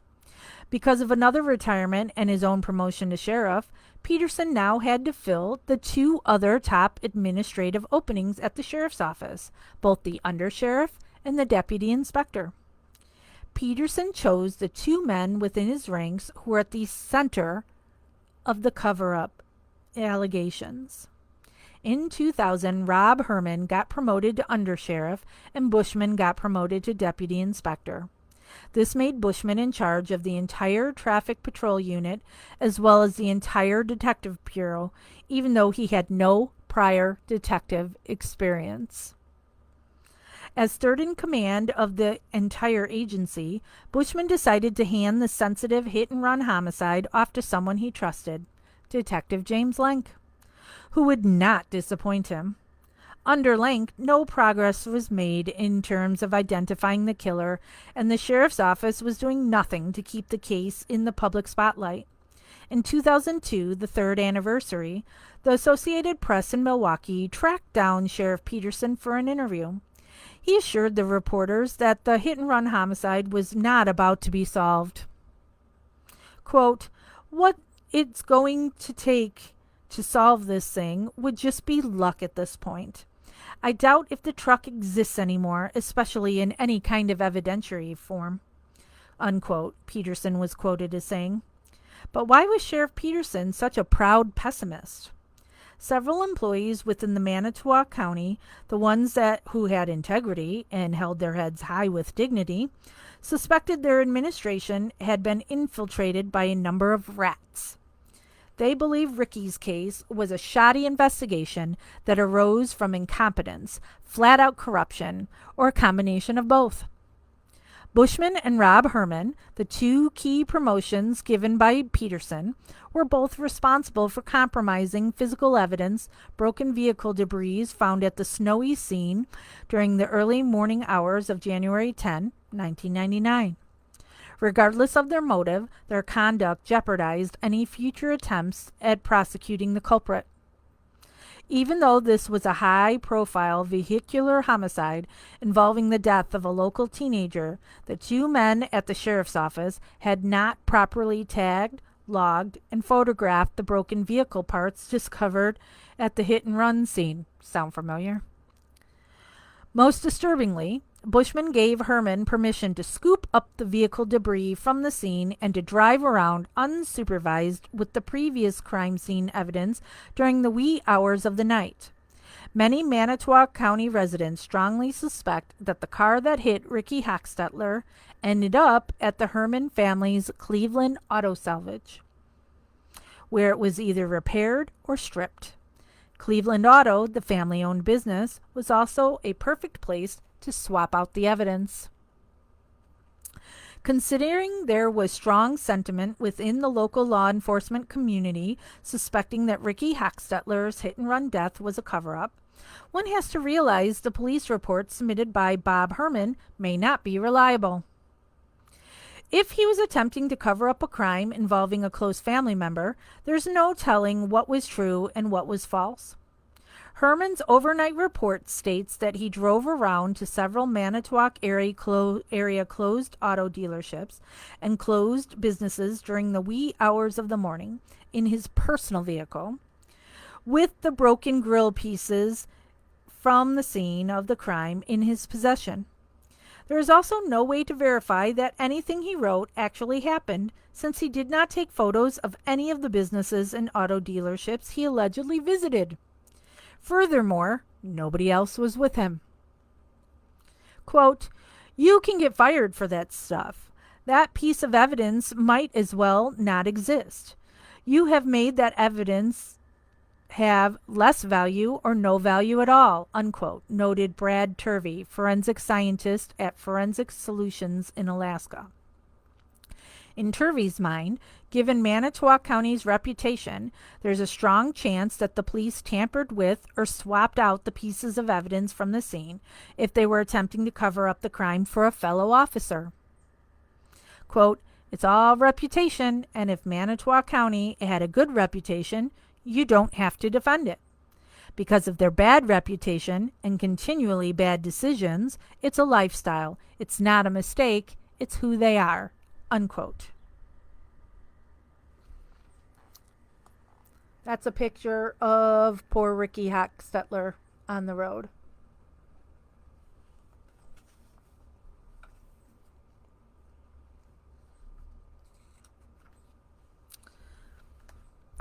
Bushman has said he was under the impression that Rob Herman took the broken vehicle parts scattered along CR back to his family's boneyard in Cleveland, which was about 5 miles down the road.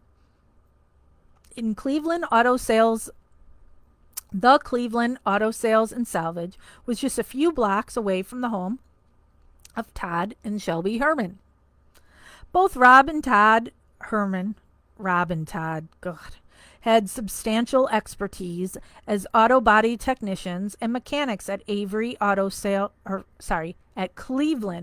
Auto Sales and Salvage, a rival business of Avery Salvage. Quote, "You don't take parts from a crime scene home with you because you don't know who's going to potentially become a suspect," unquote, Turvey added. At no point during his tenure did Bushman ever once investigate Todd Herman or Rob Herman as suspects or co-conspirators in the evidence mishandling escapade. To this day, the question lingers. Why did Robbie Herman, the off-duty juvenile jail administrator, respond to the scene of the crime, take charge, and convince everyone to announce later that same morning that the hit-and-run vehicle was a truck, van, or sports utility vehicle before the autopsy was even done to examine the victim's body and leg injuries? What motive did Bushman and Rob Herman have to feed this information to the press, strongly desiring to have it consumed by the public?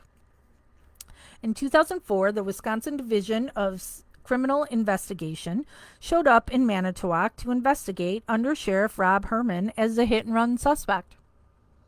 The DCI agent's reports indicate the victim's mother suspected Bushman, quote, "might fear some type of reprisal or professional retaliation from Rob Herman if the matter was taken seriously," unquote.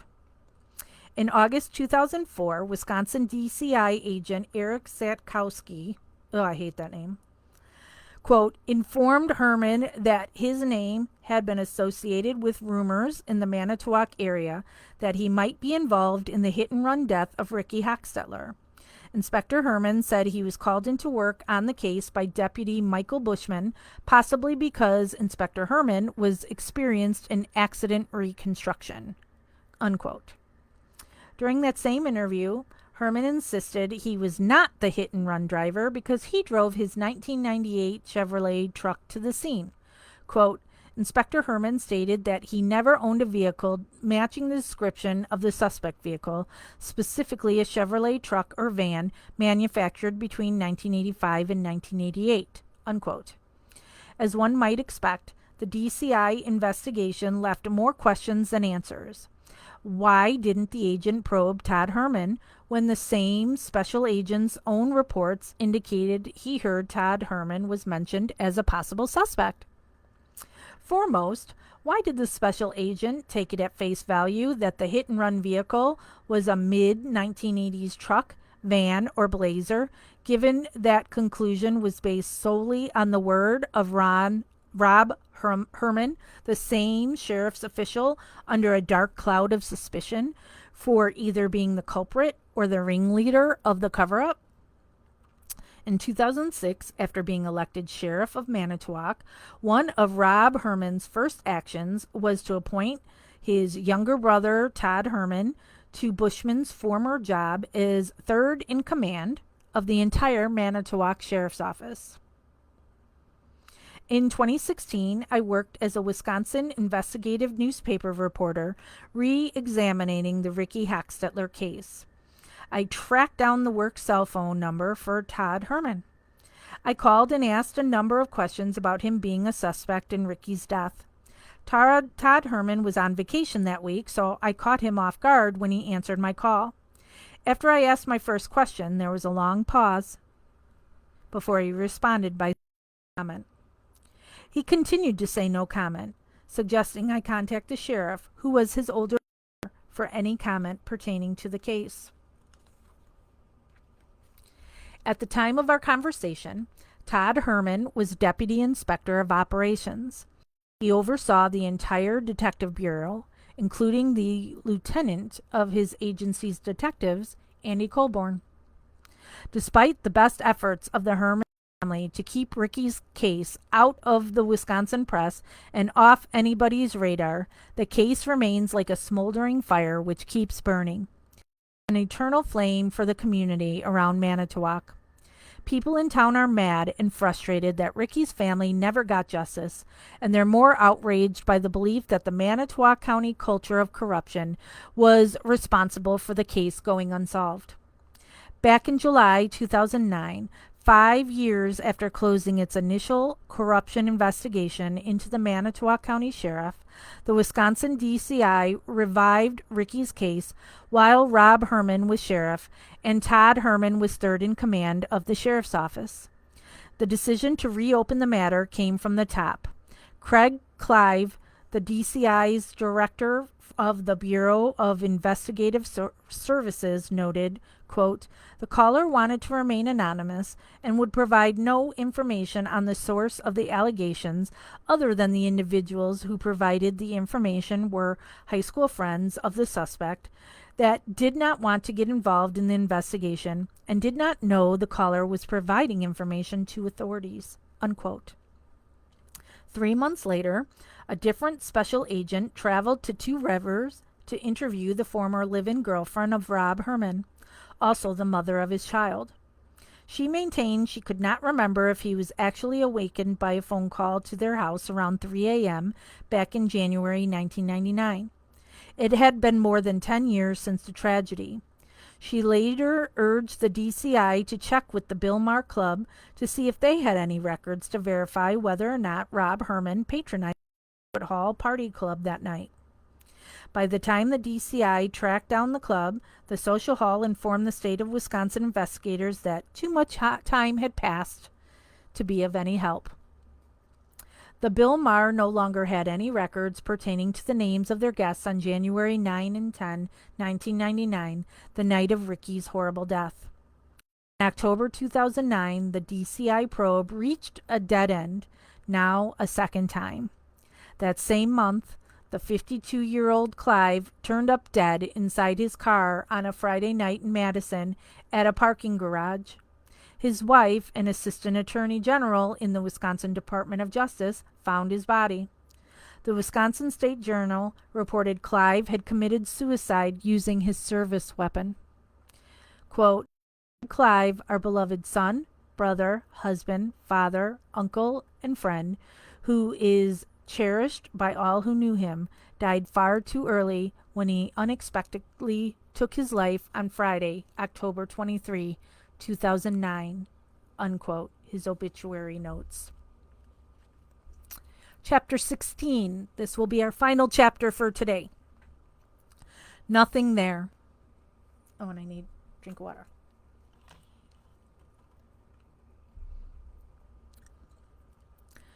If the Manitowoc County Sheriff's Office was never supposed to be investigating Avery because of conflict of interest, then why was a man in his 50s who was directly involved in Avery's false arrest in 1985 coming out of retirement on the 5th day of Teresa's missing person case?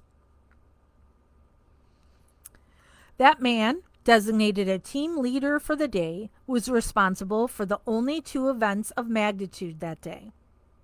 Sign-in logs, oh, those sign-in logs are such a mess, indicate Mike Bushman, who is at the center of the Ricky Hochstetler hit-and-run cover-up. Suspicions involving the Manitowoc County Sheriff's Office had no involvement in the nearly week-old investigation of Teresa.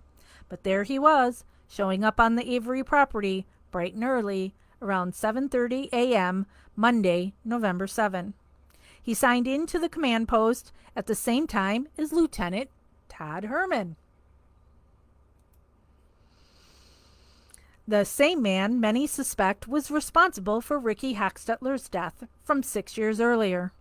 Bushman and Todd Herman signed the command center log at 7:38 a.m.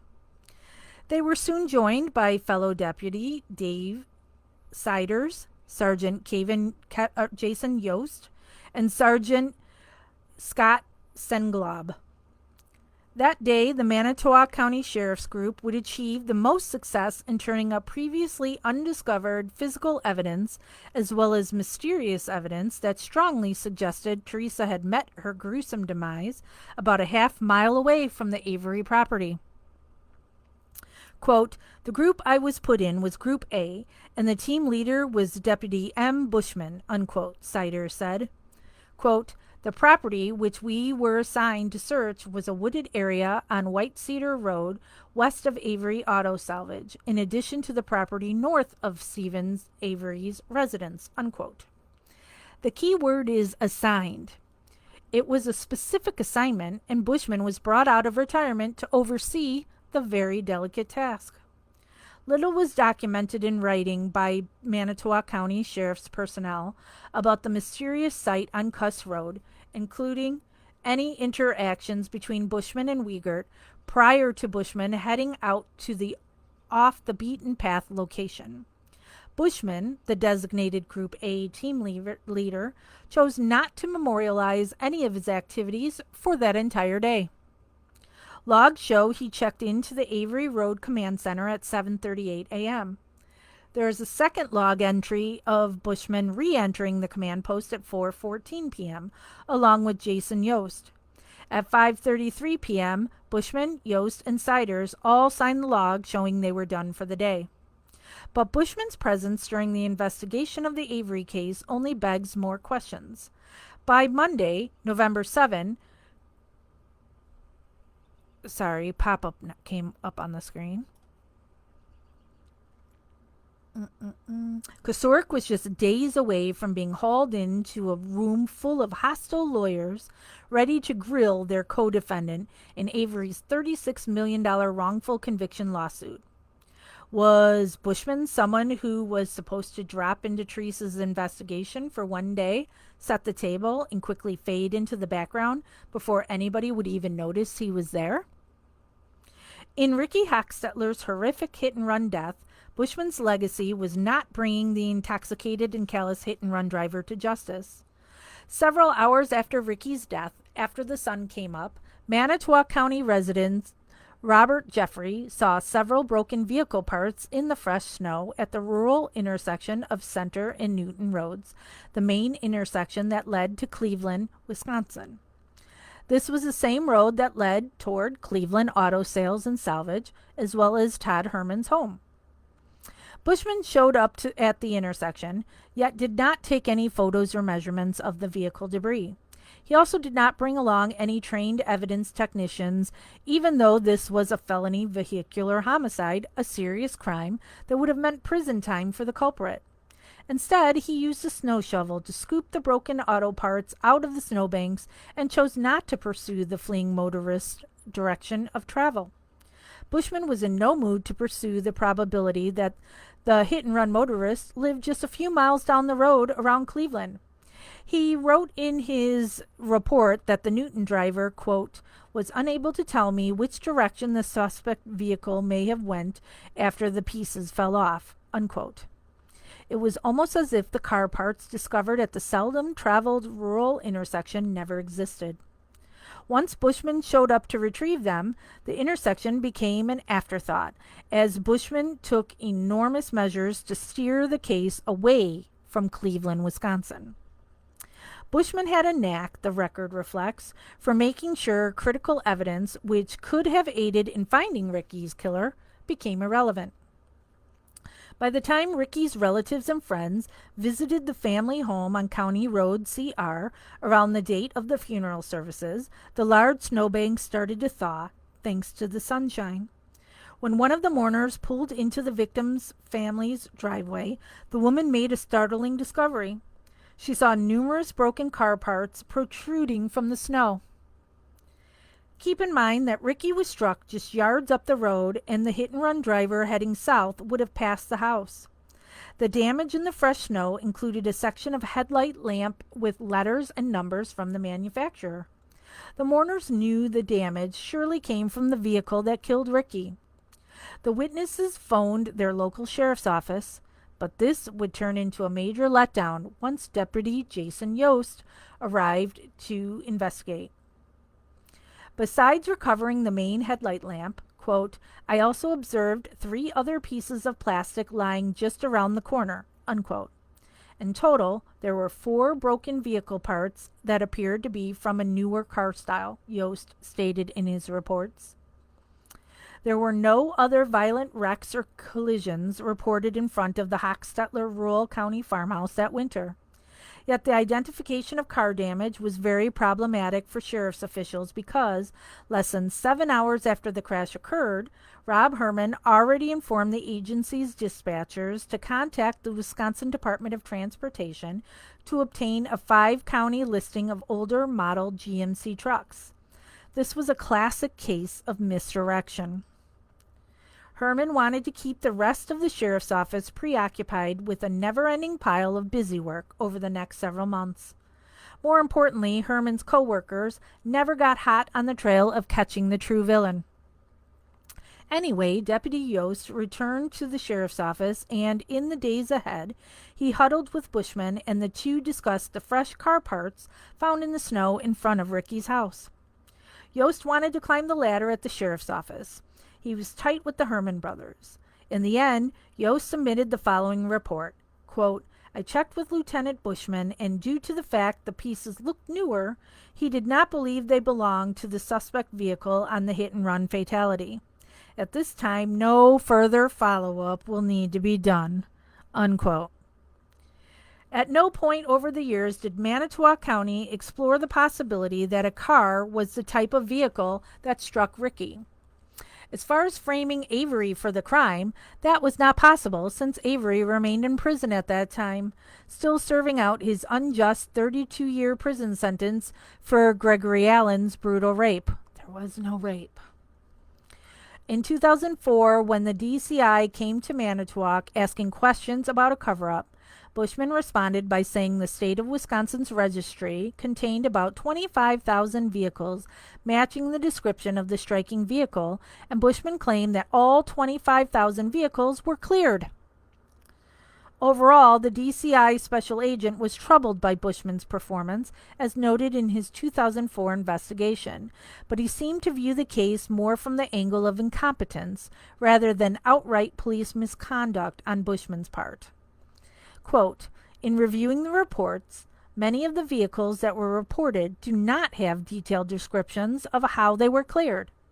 This review assumes that every officer did a physical inspection of every vehicle, looking closely for signs of repair, replaced parts in areas that were damaged or could have been damaged.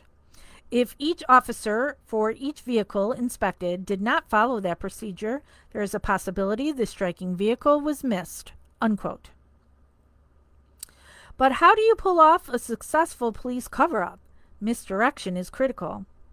The hit-and-run driver's path of travel home at her closing time on a Saturday night made it obvious the culprit was headed into far southern Manitowoc County, a largely rural and isolated area. But rather than pursue the most obvious angles, Bushman instructed others, such as Andy Colborn, David Remacher, and James Lenk, to waste precious on-duty time running down worthless leads. Assignments given to a number of patrol deputies put them on the road far away in places including Appleton, Fond du Lac, Green Bay, Kaukauna, Menasha, Neenah, Oconto, Shawano, and Wapaka. Around the 1-year anniversary, Sheriff Kosarik informed the local newspaper that he was shipping off the broken grill pieces to the FBI laboratory for analysis. It was unclear why he waited an entire year to do so. Additionally, the FBI was never given access to the broken headlight parts that surfaced in the melting snow near Debbie Hochstetler's driveway. In reviewing the case files, it was obvious Kosarik controlled the investigation, and Bushman was there to obey his orders. Under no circumstances were the Herman brothers, Rob and Todd, to be treated as criminal suspects in the crime or the cover-up.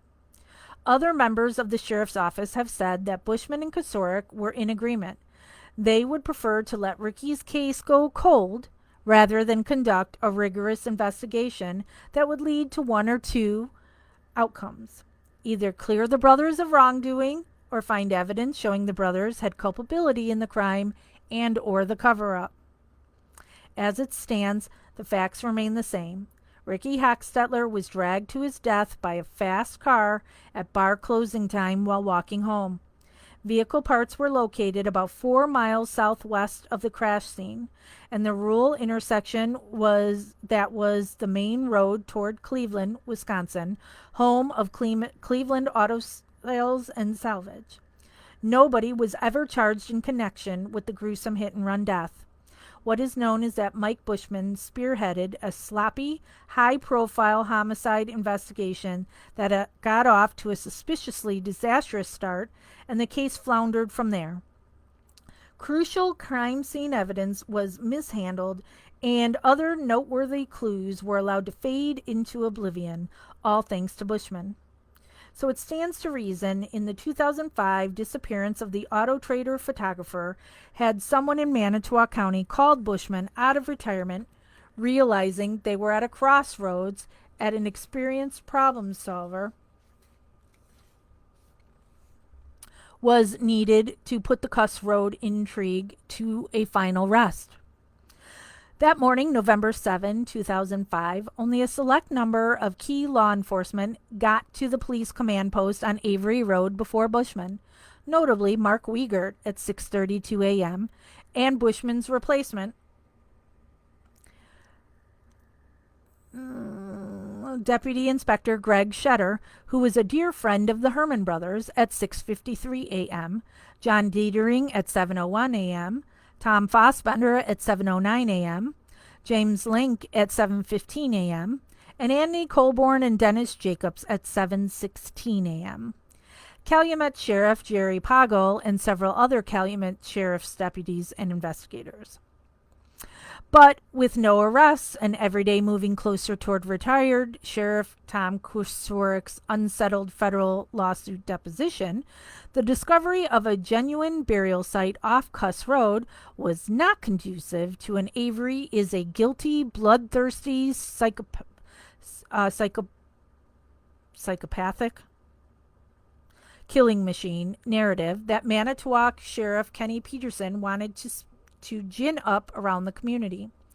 That Monday morning, after Manitowoc County sent a large contingent of loyalists and minions of Sheriff Peterson back to Avery Road, two major events occurred, both involving Manitowoc County personnel in the search group associated with Bushman. Quote, while searching land north of Stephen Avery's residence, a cornfield, I came across a burning barrel, which was in my section of area to search. The burning barrel was located out in front of Stephen's residence next to the cornfield. I approached the burning barrel and looked inside. I observed a metal vehicle rim and laid it outside the burning barrel. Once I lifted the metal rim, I observed some burnt, melted plastic items. It appeared to me to be a cell phone. I took a closer look to the cell phone and noted there was an M emblem on the front of it. It appeared to be the emblem for a Motorola brand cell phone, unquote, Deputy Sider said. Quote, Deputy Bushman came over and observed the remains of what appeared to be a cell phone. He then contacted the officer in charge and informed him that we had some items which needed to be looked at by detectives, unquote. Later that same morning, Bushman was directly involved in the second major incident, arguably the biggest event of the day. As mentioned earlier, Bushman did not document any of his activities that day, including why he was even involved, given that he was already retired, given that he worked for Manitowoc County, and given that he was involved in the 1985 false arrest of Avery. Calumet County's John Dietering summarized the day-long events at Kuss Road in 5 short paragraphs. He chose to put few, if any, details in his report. At 10:35 a.m., Wiegert, quote, requested that an investigator go to the east end of Kuss Road. I did respond and spoke with retired Deputy Inspector Michael Bushman, Manitowoc County Sheriff's Department. Bushman was leading a team of searchers in the area. It should be noted that the end of Kuss Road is approximately 1/2 mile away from the western edge of the Avery property, unquote. Here's what Sergeant Bill Tyson, one of Dietering's colleagues, wrote in his report. Quote, I received a phone call indicated we needed to leave Barbara Yanda's residence and respond to Kuss Road for a suspicious incident. Lieutenant Link, Sergeant Colborn, and I left Barbara Yanda's residence at 10:58 a.m. After clearing from the suspicious incident, we did go back to Barbara Yanda's residence to finish collecting firearms from the residence, unquote. Tyson added that, quote, search volunteers had located an area approximately 3 feet by 3 feet that appeared to be disturbed soil, unquote. Dietering got to the dead-end road at 10:45 a.m., where he huddled with Bushman, who, quote, indicated he had found a possible excavation site and did take us to the site, unquote. What Dietering's report did not point out was the enormous lag time in contacting state forensic scientist John Ertl and his 3-person unit from the Wisconsin State Crime Lab that was being used that week to exclusively process potential crime scene in Teresa's disappearance. Wiegert and Fassbender may not have wanted the State Crime Lab intimately involved in overseeing the evidence collection efforts, probably because if evidence was being planted, shifted, or collected to go away, Ertl's unit was likely to blow the lid and unmask somebody's cover. Having a whistleblower as a constant presence could have been disastrous for Manitowoc and Calumet County's all-out efforts targeting Avery for Teresa's killing. That's the picture of where on Kuss Road that the dogs had pointed to. Despite the red alert on Kuss Road, Ertl's team remained jettisoned 45 miles away, toiling away inside an enclosed garage at the Calumet Sheriff's Office. The discovery on Kuss Road remained tight-lipped within the inner circle of Wiegert, Dietering, and Bushman, who then chose to notify Colborn, Link, and Tyson. At no point that Monday morning was Ertl's 3-man crew summoned to Kuss Road to investigate the suspicious possible burial site near where the bloodhounds and tracking dogs also located Teresa's scent. While the Manitowoc County-led group huddled and plotted strategy regarding Kuss Road, Ertl's team began combing through 4 burning barrels that were confiscated the previous day by Link, Colborn, Remaker, and Dan Kucharski from the Bobby Killer Dassey property. For reasons never explained, the 4 deputies had inexplicably chosen to ignore the lone burn barrel of Avery, even though it was out in plain view in the front of his yard, and he was their prime suspect. Another 24 hours would pass before Deputy Dave Siders, a member of Bushman's Group A, would follow his intuition and not only peer into the Avery barrel, but reach inside and then start pulling out the contents. Quote, we set up the sifting equipment in the garage and began examining the contents of the barrels, beginning with the 2 of interest to the dog, unquote, Ertl said. Quote, these contained a lot of partially burned food and game animal material, including chicken, fish, and deer. Some hair, metal items, and as many unassociated bones as possible were recovered. The first barrel was finished and the second begun, unquote. After a busy morning, Ertl and his crew took a noon lunch break. Back in neighboring Manitowoc County, where the action was heating up, Detering and Bushman, two men about the same age, remained in conversation on Kuss Road. A total of 90 minutes had passed since Detering learned of the suspicious possible burial site, but there was still no phone call to alert Ertl's team from the state crime lab to the mysterious find. Ertl's team finished lunch at 12:30 p.m. and resumed their work in the sheriff's office garage.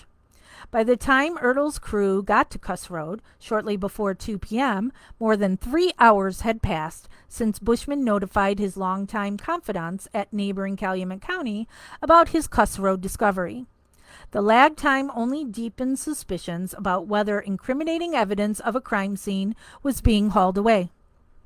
In any event, when Ertl's unit arrived at Kuss Road, he saw, quote, white plastic sheeting that protruded from the ground on either side of an area 3 feet in diameter, devoid of plants, apparent decomposed wood, or peat-like material. Some moss lay nearby, uprooted. However, there was no sign that soil had been excavated and replaced, unquote. Now that Ertl's group had been called to the scene, there was apparently nothing incriminating there. Quote, the area, devoid of plants, appeared to be peat moss, and the plastic sheet the remnants of a peat moss bag, as per the label on the underside. Beneath the bag were the decomposing remains of a wooden pallet. The area was excavated further, and no disturbance to the soil layering was evident, unquote. By mid-afternoon, the team of Lank, Colborn, and Tyson was also summoned back to Kuss Road for a second time. Quote, after the photography by the Wisconsin State Crime Lab was completed, Lieutenant Lank, Sergeant Colborn, and I began digging up the area and quickly found out this was not a possible grave or burial site. Upon reporting those findings to Investigator Detering, the crime scene tape had been removed and the area was reopened, unquote, Tyson said. Ertl's group, summoned to the highly suspicious scene 3 hours late, finished their assignment at 5:45 p.m. and then returned to the garage in Chilton to continue to process Bobby's, the killer, 4 burning barrels. But now another one had been delivered to the sheriff's garage. Quote, a 5th barrel, reportedly containing remnants of a Motorola cellular phone, had also been transported to the sheriff's office in Chilton, unquote, Ertl noted. Between 7:30 and 9:30 p.m., Ertl's crew continued processing Bobby's, the killer's, burn barrels. Quote, we finished with the 2nd barrel, cleaned up the work area, and departed the sheriff's office. We proceeded to the Best Western Motel in Chilton, ate dinner, and retired, unquote. As far as the investigation's paper trail was concerned, the incident at the cul-de-sac of Kuss Road was a big nothing.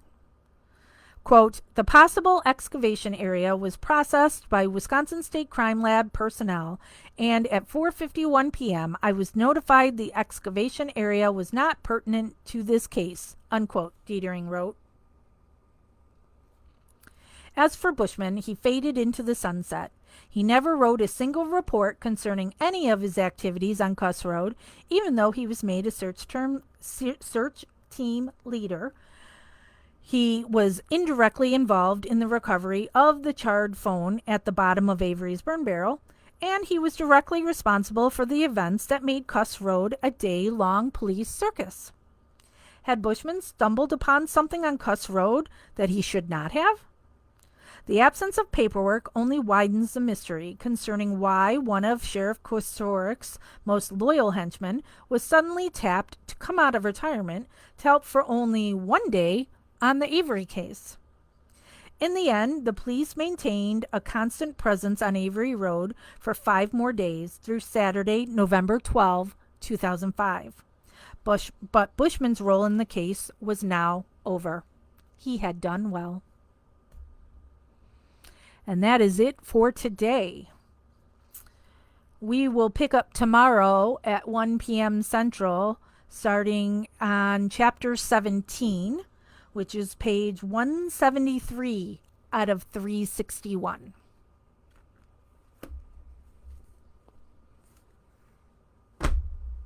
So, find me tomorrow at 1 p.m. Chicago time here in MAM Gossip. I am going to go. See you tomorrow. Investigation continues.